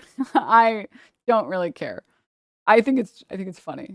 And I just wish people would write more fanfic about me dating women, and nobody does that, which pisses me off. But whatever. 47 toilet denims, that's her.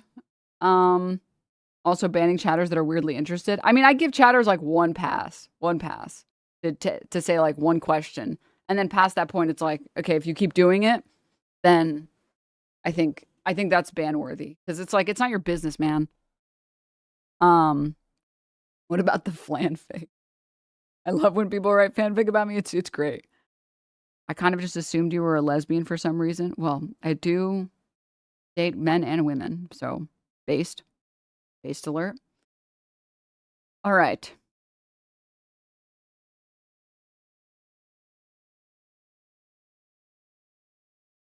You hype up women a lot, LMFAO. I mean, I like women. I don't know. Is that a crime to like women? Continuing on the point that I was on. I don't think it's wrong for him to have like had a private relationship online. Like, I don't think any of his viewers or anyone online is owed that information. I do think it's a little crazy that there were people that he lived with in content like houses, and that there were people that were like his close friends that had no idea about his relationships. That's insane. I didn't really think about it, but that's kind of insane.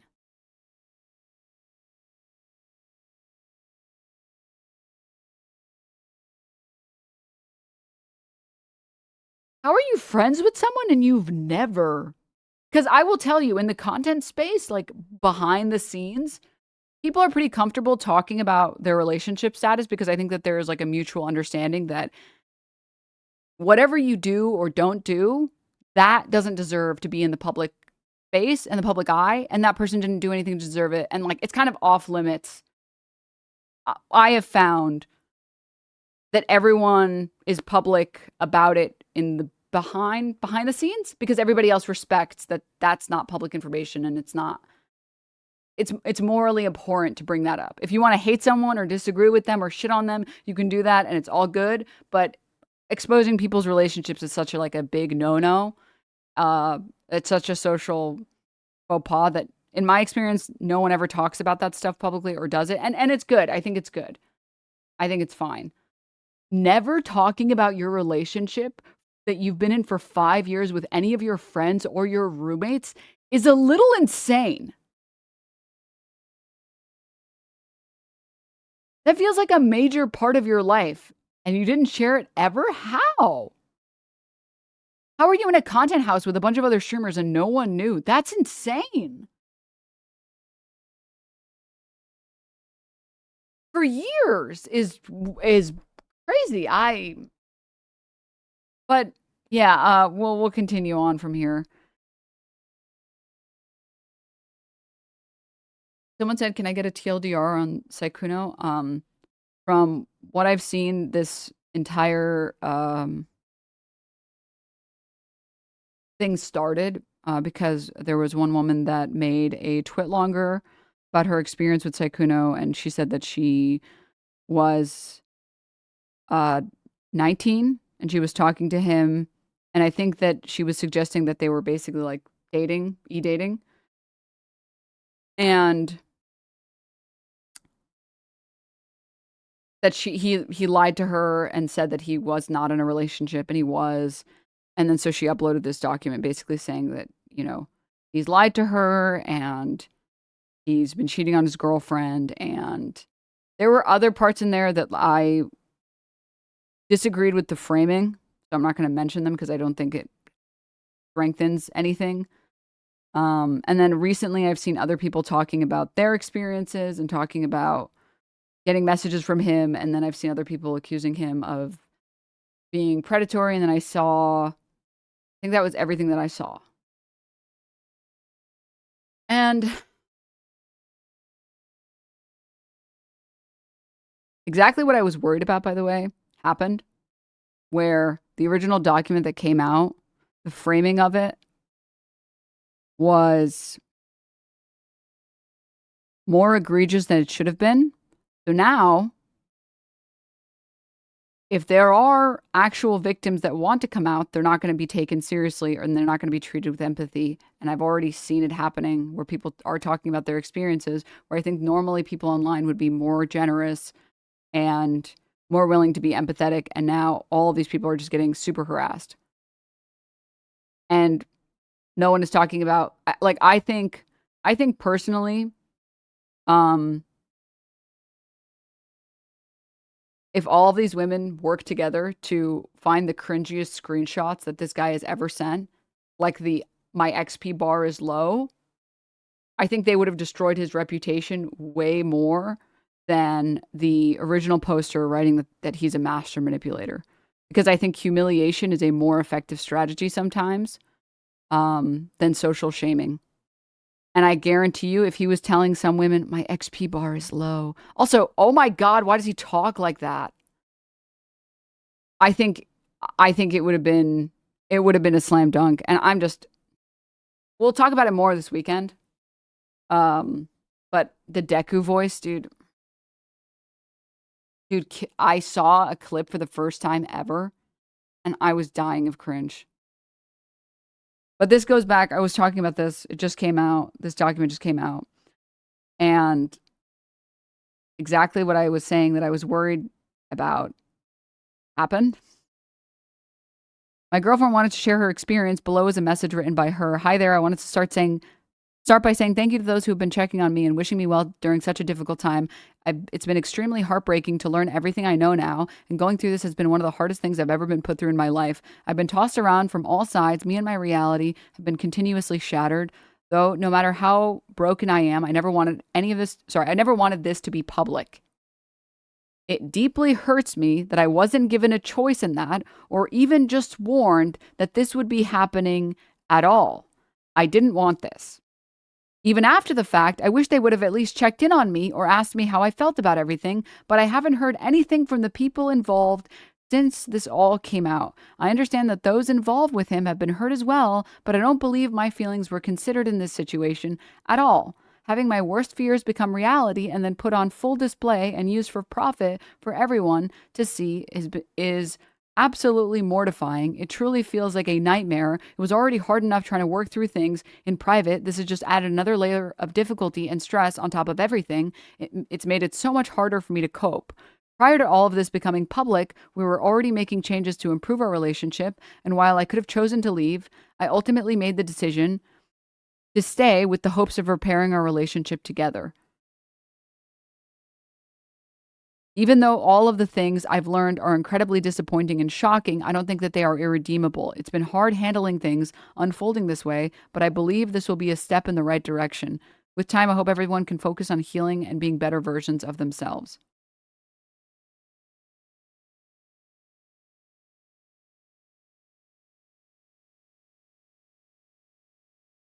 You guys remember when the original document came out and I literally said, like, I'm sorry, why is no one asking about whether or not his girlfriend okayed this stuff coming out? Because if the point of the document, the original document, is to say, you know, I'm trying to do harm reduction, and I'm trying to make sure that, like, the people who need to know. And then you upload a video where it's Sykkuno saying to you that him and his girlfriend haven't been intimate in years or for a long time. I would be mortified. Like, in my head, from my perspective, if I was the girlfriend, I would be like, and I was in contact with that person, I would say, do not upload this recording. For the love of God, do not. I would not want any of this public. But also, I'm sorry that he lied to you. I'm sorry that he made you think that, you know, like, you guys were dating. I'm sorry that he was a piece of shit, but I don't want this to be, like, as probably the biggest victim there, I don't want this to be public.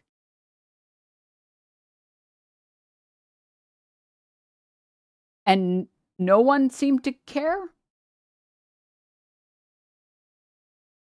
about that at all.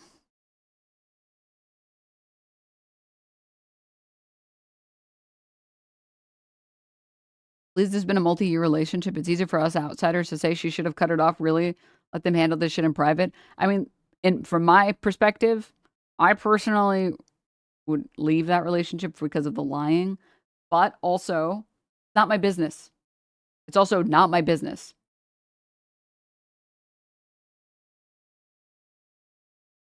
Also, no one's acknowledging the age gap either. Well, I think that's another, like, there are a couple of major problems that no one kind of addressed because the original document, like the first one that came out, and a lot of the original stories that came out were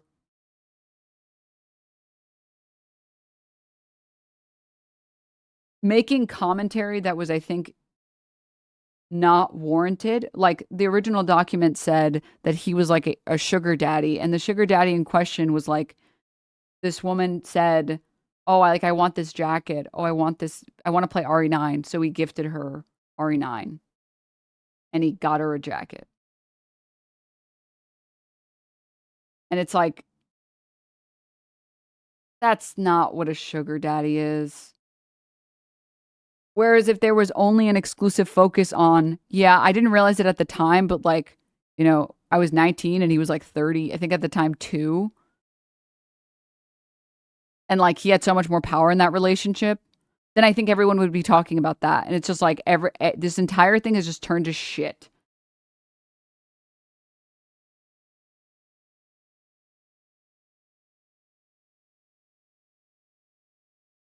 Also, yeah, the original person, they literally said that they wanted to keep being friends afterward and talking. And it's like, dude, what the?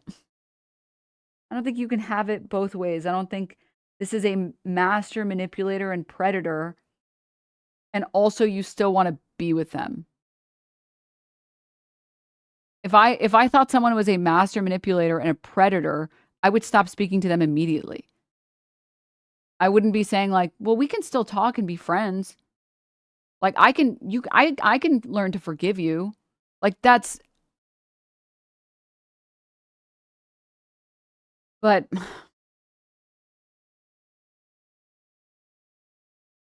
yeah, I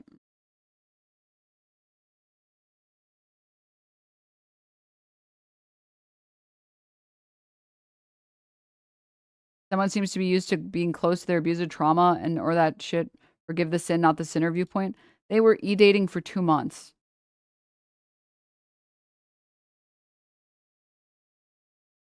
I don't think that that's like Stockholm syndrome or like,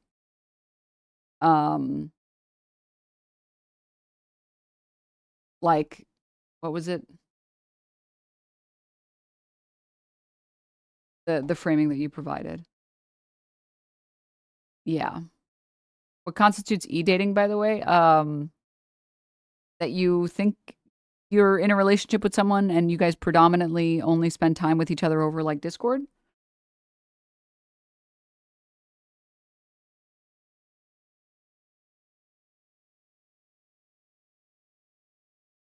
Flirt and casual chats? And yeah, it was never IRL.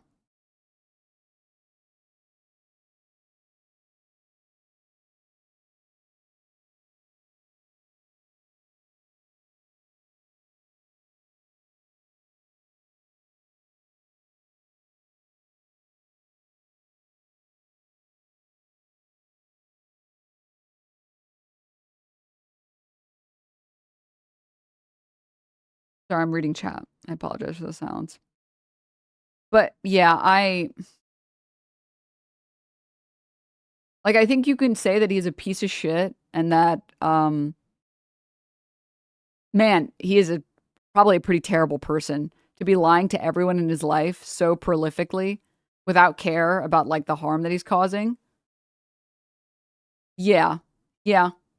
And the fact that like he didn't immediately shut down conversations with like a 19-year-old or like a 20-year-old, like what the fuck are you doing, dude?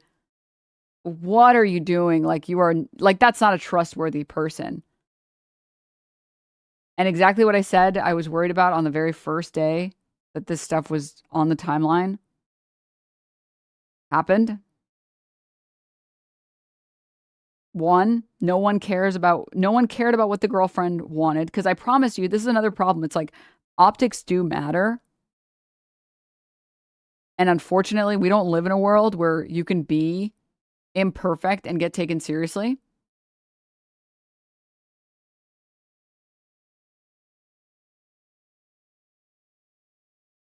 And if that's unfair, it's unfair. But there are things within our control and within our power to impact. And so I think that there is fault. I think it is good to have and to uphold some level. I think sorry, let me correct my statement. I think if you are making a twit longer about someone or you are making a statement about someone, I think you have a responsibility to all other victims to make sure that you are not misrepresenting anything or that you are using language that's accurate.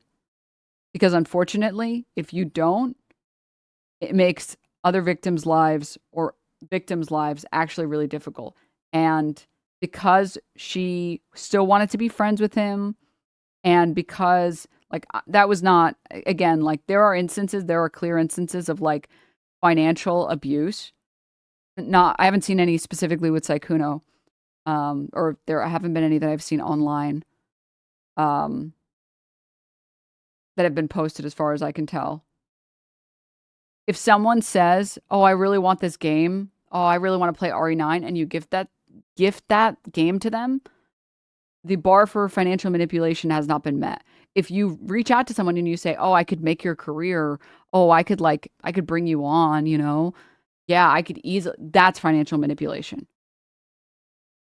Or if you're again like paying for someone's rent and you are the reason why they're living day to day, you are exploiting their economic situation for your own benefit. If someone says they really want a game and then you buy it to them, you are not exploiting their financial situation. They're the ones that approached you, told you that they wanted that game, and then you happen to get it for them, right? And so like when you're putting that into this other stuff, now people are not going to want to care about, like I've seen posts being like, Sykkuno's a Chad. It's like, no, he's not. No, he's a piece of shit. What the fuck? How could he possibly come back since the innocent shy boy persona is completely shattered? I don't think so.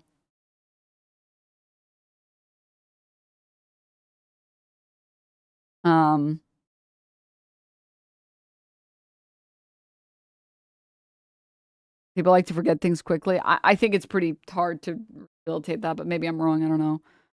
But the worst thing is that I was worried that like the girlfriend, which I think is the biggest victim in this, She wasn't even spoken to about it, and like she did not get to okay any of this stuff.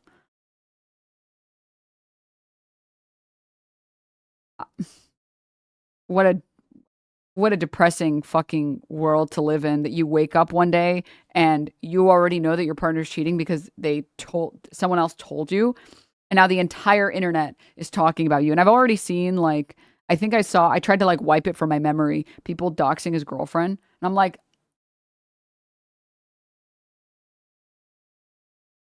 okay, all right.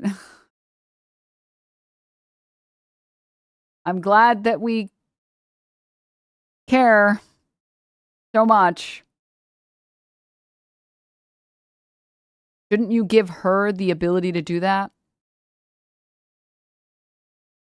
The ability to talk about that? I feel like that's her.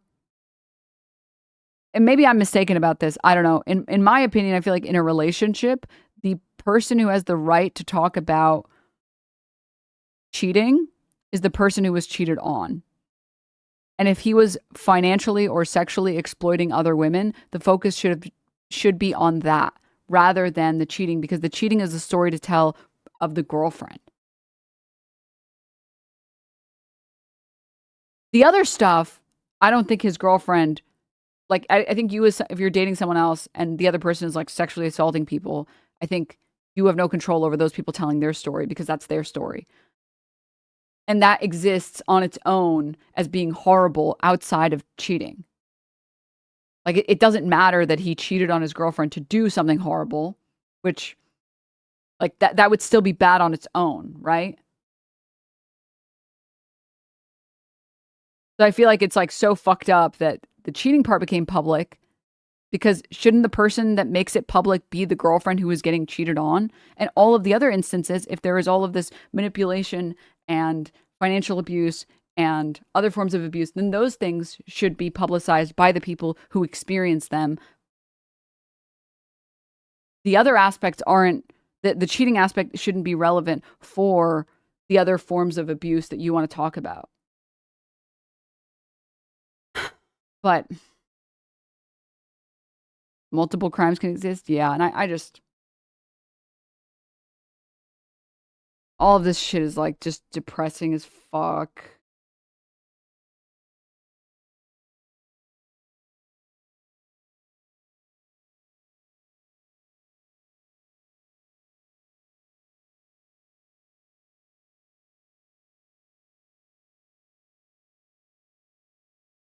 Sorry, I'm reading chat.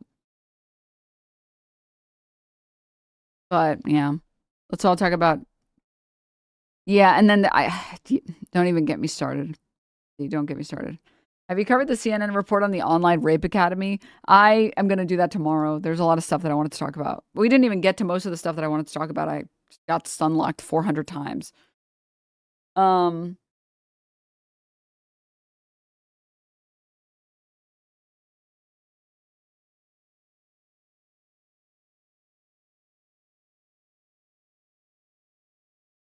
It is all Sykkuno's fault for playing with a 20-year-old being surprised by the immature response. I mean, it's literally like, this is the thing that always blows my mind, that I like literally, I'm like, how do you not understand this? I can't believe the number of male creators that have so much ego. They're like, well, can I show you guys a post? It feels like there are so many male creators online that actually like think this way. And before then, not all male creators.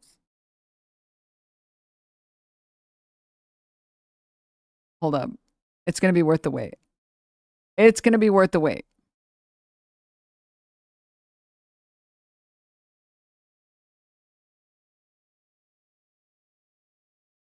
No. How long ago was this? What the?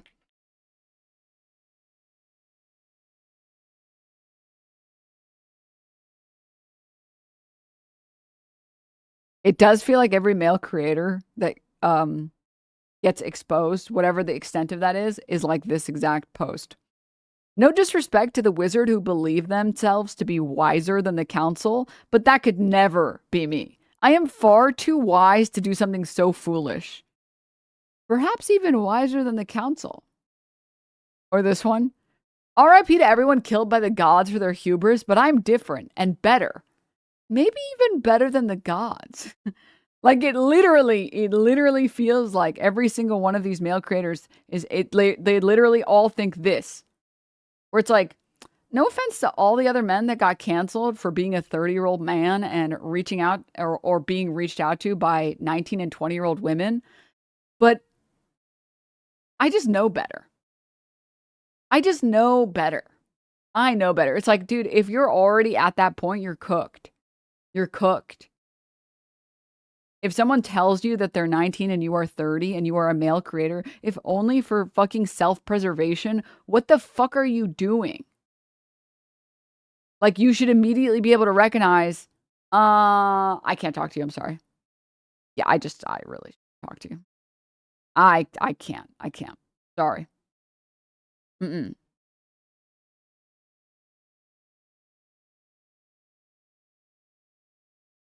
I'd win, yeah.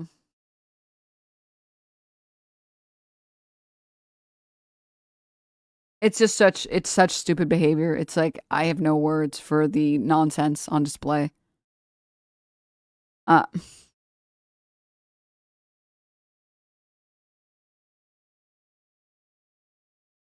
But as a bit of a palate cleanser, guys,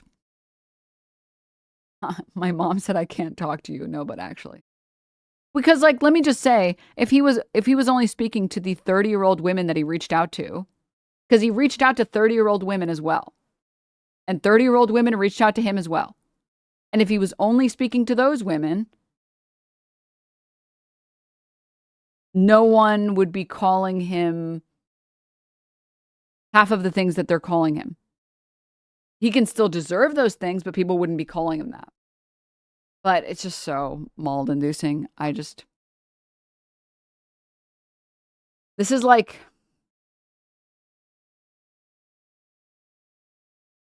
The dudes online, like, saying they have respect for Sykkuno are always going to exist in society, and they're always going to suck, and they're bad on their own, and it's no one's fault those dudes exist.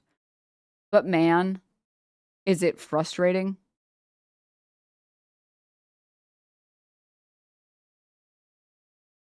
To watch it happen.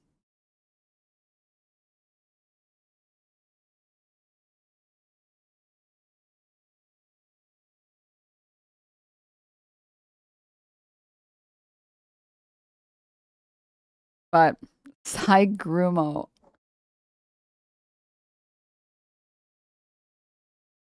I genuinely believe that the most destruction you can do to someone's reputation, especially a man's reputation on the internet, is make them cringe. Because I can tell you guys for a fact, I don't even remember what Arcadum did. Was it Arcadum or Arcadius?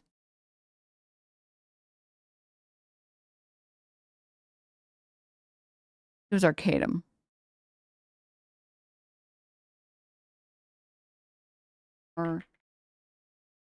Yes, you do? No, I don't. I remember he did something fucked up. I remember he was, like, exploiting a woman. And I think, like, there was a woman that stayed at his place and he was, like, really insane about it. I don't remember. I'm pretty sure he assaulted someone, but I don't even remember. The only thing I remember is this fucking meme. The guy, the thing that I think canceled him was the fact that he became the 17.8% guy. For anyone who didn't know, this guy was exposed for being a creep and an insane person and being psychologically abusive to a lot of women. But no one even remembers any of that stuff. They just remember this clip. It was a dungeon master on Twitch. I know this video, but I don't even know who the person is. I mean, do you think that if you didn't do D&D that people wouldn't be friends with you? Like, that's not the case. Yes. No. I know that's in fact, I can give you a percentage. It is actually, I believe it is 17.8% of the people that I run D&D for will continue to be my friends once the game is done. I have that number for you. I have made that calculation. I have made that calculation 4 separate occasions. The evidence is empirical. So, sorry. This is a phone call that this woman recorded with this man. I believe it is 48% of you won't talk to me ever again. Wait, what about the other percent? Passing messages, not a real friendship. Mm. Now, those numbers are probably going to be more bloated onto the passivity due to my position as a streamer. I haven't done the recalculations based off of that yet, but I can tell you unequivocally that the use of D&D in order to make friends has a 17.8% retention rate. That's the tragedy that I live. So I don't expect you to understand that. I don't bring it up because it just makes people feel awful. But that's the reality of it. I mean, is that like for all DMs or for you specifically? That's for me. I can't speak for all DMs. Right. That's for me specifically. But considering that that's the only measurement that matters is because it's me. I'm not someone else. So, yeah, that's me specifically. Okay, but like, have you thought about why they wouldn't? Aside from the obvious clout chasers, because oh no. This is before clout. Okay. This is before any of that. These measurements are based off my entire career. So 17.8%. I'll say it. 17.8% is a great stat. About 1 in 5 people that you DM for stay your friend. That is a great number. Those are good numbers, bro. That's good. Those are good numbers, man. Huh? Oh, 1 in 6. Sorry. In my opinion, this did more damage to him and to his career than anything that came out about him. Because people don't even remember what he did. They just remember this video. They remember he did something bad. So they're justified in hating him. But they only remember this video. Bro was running Excel sheets to figure out how many people he DMs for. Like campaigns for Dungeon Master. Stay his friend.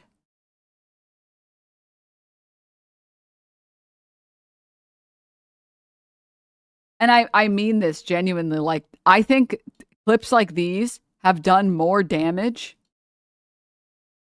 to Sykkuno's reputation than some of the shit that I've seen online. I saw you have some DMs from him and like 10 other guys. Not that anything's wrong with that. I support you. You have fun. Just be careful next time when you point your camera at your Discord and you you don't want to leak. You didn't leak the conversations, which is okay. But you really are popular, huh? He literally speaks like a character that's dubbed in an anime. Really are like popular, huh?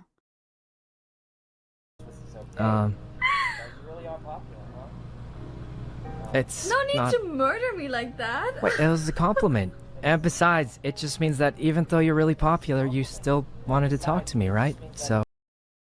Even though you're like really popular, you still wanted to talk to me, right? What is this voice? 14-year-old. No. He literally sounds like an anime character that's dubbed. Let me just pull up My Hero Academia and then mute it.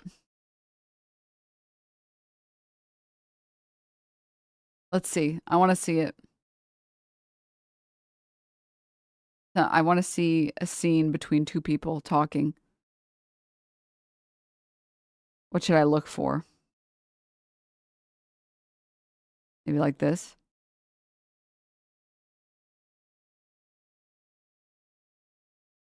Need like a conversation between characters.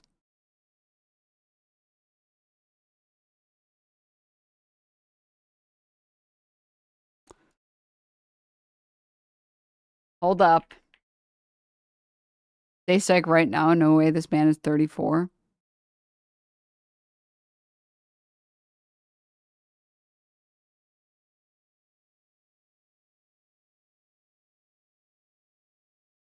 Maybe this one.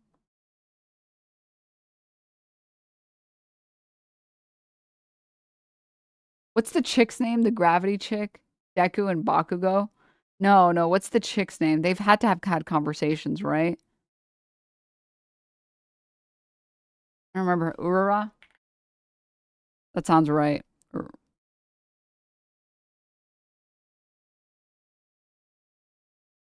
He lit. Oh God. Oh, it's cooked. Oh, it's over.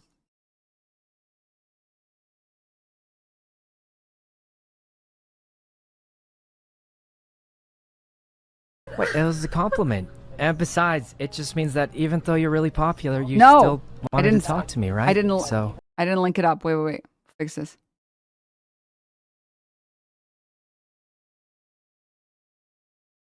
Okay. Wait. Let's line it up.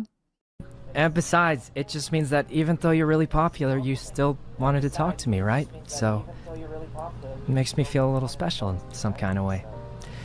Anyway, I'm gonna go. I was You doing? Pokey came to visit. Would you guys Tell her I. Why does he speak like that? Why? Yeah, we'll edit this together in no time. You guys got it, dude. Need an official edit now? You guys got it. You guys can come up with one. I'm telling you, if you wanted to, you know the clip, this clip lives in my head rent free. I'm showing it to you guys. This was my secret clip that I wasn't going to share with anyone.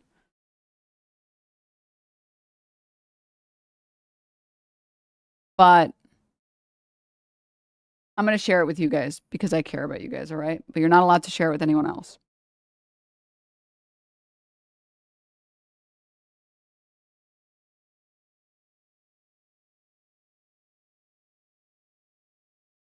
Hold up.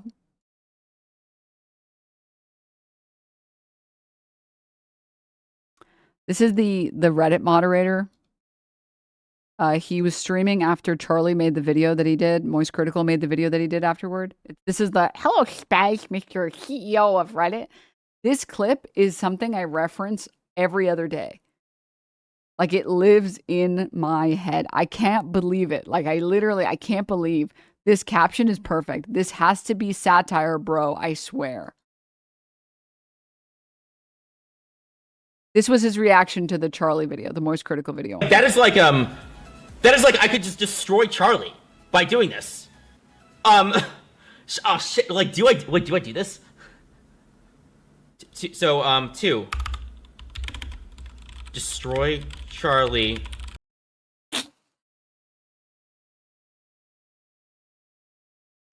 I'm telling you guys, with close friends, it's like an every other day. Every other day, I'm like, okay, 2. Destroy Charlie. It'll be like I'll have like one negative interaction with someone and it'll be like 2. Destroy X. And I literally, it lives in my brain. And if you wanted to lock in and be like, okay, step 2, destroy Sykkuno. The strat would be doing this shit. This would cause irreparable harm to his brand and his image. Or the ones where they're like pulling up like old photos of him where he looks kind of balding. And then also call him a piece of shit, a cheater, a liar, and all these other things that are damaging to him. If you actually want him to have like consequences for his actions. I can see you playing this shit when you die in Rivals. In the brain ass planning. So yeah, I'm just disappointed that everything has played out the way that it has, and I'm very sad that his girlfriend literally did not get. She was not. The women who had him in their DMs did not reach out and make sure it was okay to say what they wanted to say online because he was cheating on his girlfriend. It's very depressing and disappointing for me.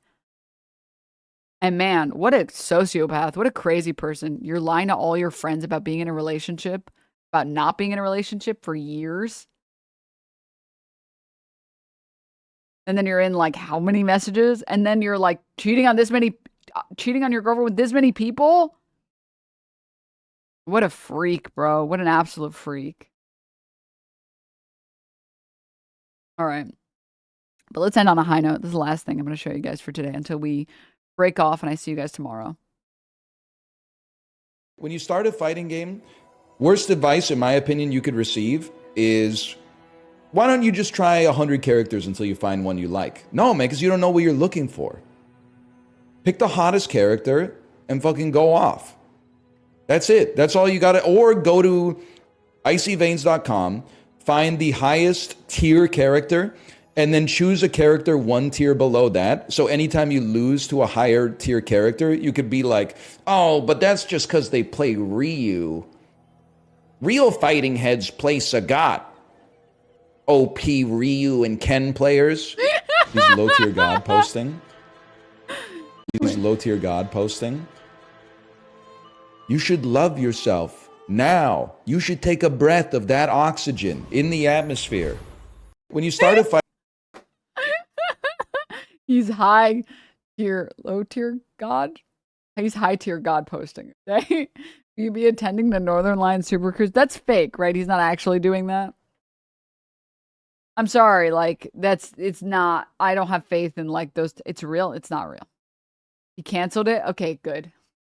That's a terrible decision. I'm sorry. I'm gonna be honest with you guys, that's a terrible decision. And I'm not joking. Like, I still remember, besides Fire Festival, guys, I still remember TumblrCon. I didn't go, thank God, but I remember the photos. It's gonna just turn into the fucking, like, Willy Wonka. You guys remember the Willy Wonka house? DashCon? Yeah, is that what it was called? Fucking, yeah. That shit is just, I'm sorry. Events like that require so much more planning than you think that they do. One person is not going to be able to plan an event good like that. It's TanaCon was a disaster. Imagine that at sea. Bro, like someone is going overboard. There will be a body missing by the end of that. Like that is a terrible... A cruise is a terrible idea. Cutie maybe could do it. Yeah, I mean... Too many balds on one ship. Yeah, I mean, think about the power that they can use from the sun directly beaming on their forehead. They're going to start, like, breaking the hull in half if they just turn their head the wrong way. They're like, oh, I just dropped $1. Let me go pick up my $1. And then they like, lean over, and then it goes... And then the fucking ship is cracked in half. And now everyone drowned because a bunch of balds showed up at the same place at the same time and supercharged, solar beamed, and now everyone has to fucking die. Is that what you want? Because that's what you're going to get, bro. That's what you're going to get if you do that, man. Titanic? Yeah, people think Titanic was caused by an iceberg. Wrong. In the original Titanic, what's his name? John? I don't know. Leo DiCaprio, whatever the fuck his fake name was in that movie. He was actually bald, and that's why that happened. Yeah, he was actually reflecting the moonbeam, if you can believe it, because he was that powerful. And the, they're not called pilots. What are they called? The captain was like, I can't see. If this guy, could someone get this guy off the ship and just move him over? Oh, there's an iceberg! That's what happened in the original retelling of the story. Yeah, that was the real plot. But nobody wants them, you know, there's enough bald phobia out there, so I understand. People rewrote the story so it didn't cause more bald phobia. Which, you know, honestly, fair. I think it's a fair retelling, but do not do that, cruise, man. Do not. It can only bad happen. Nothing good can happen. It can only bad happen. It can only. Internet Historian has a great video about the Costa Concorde.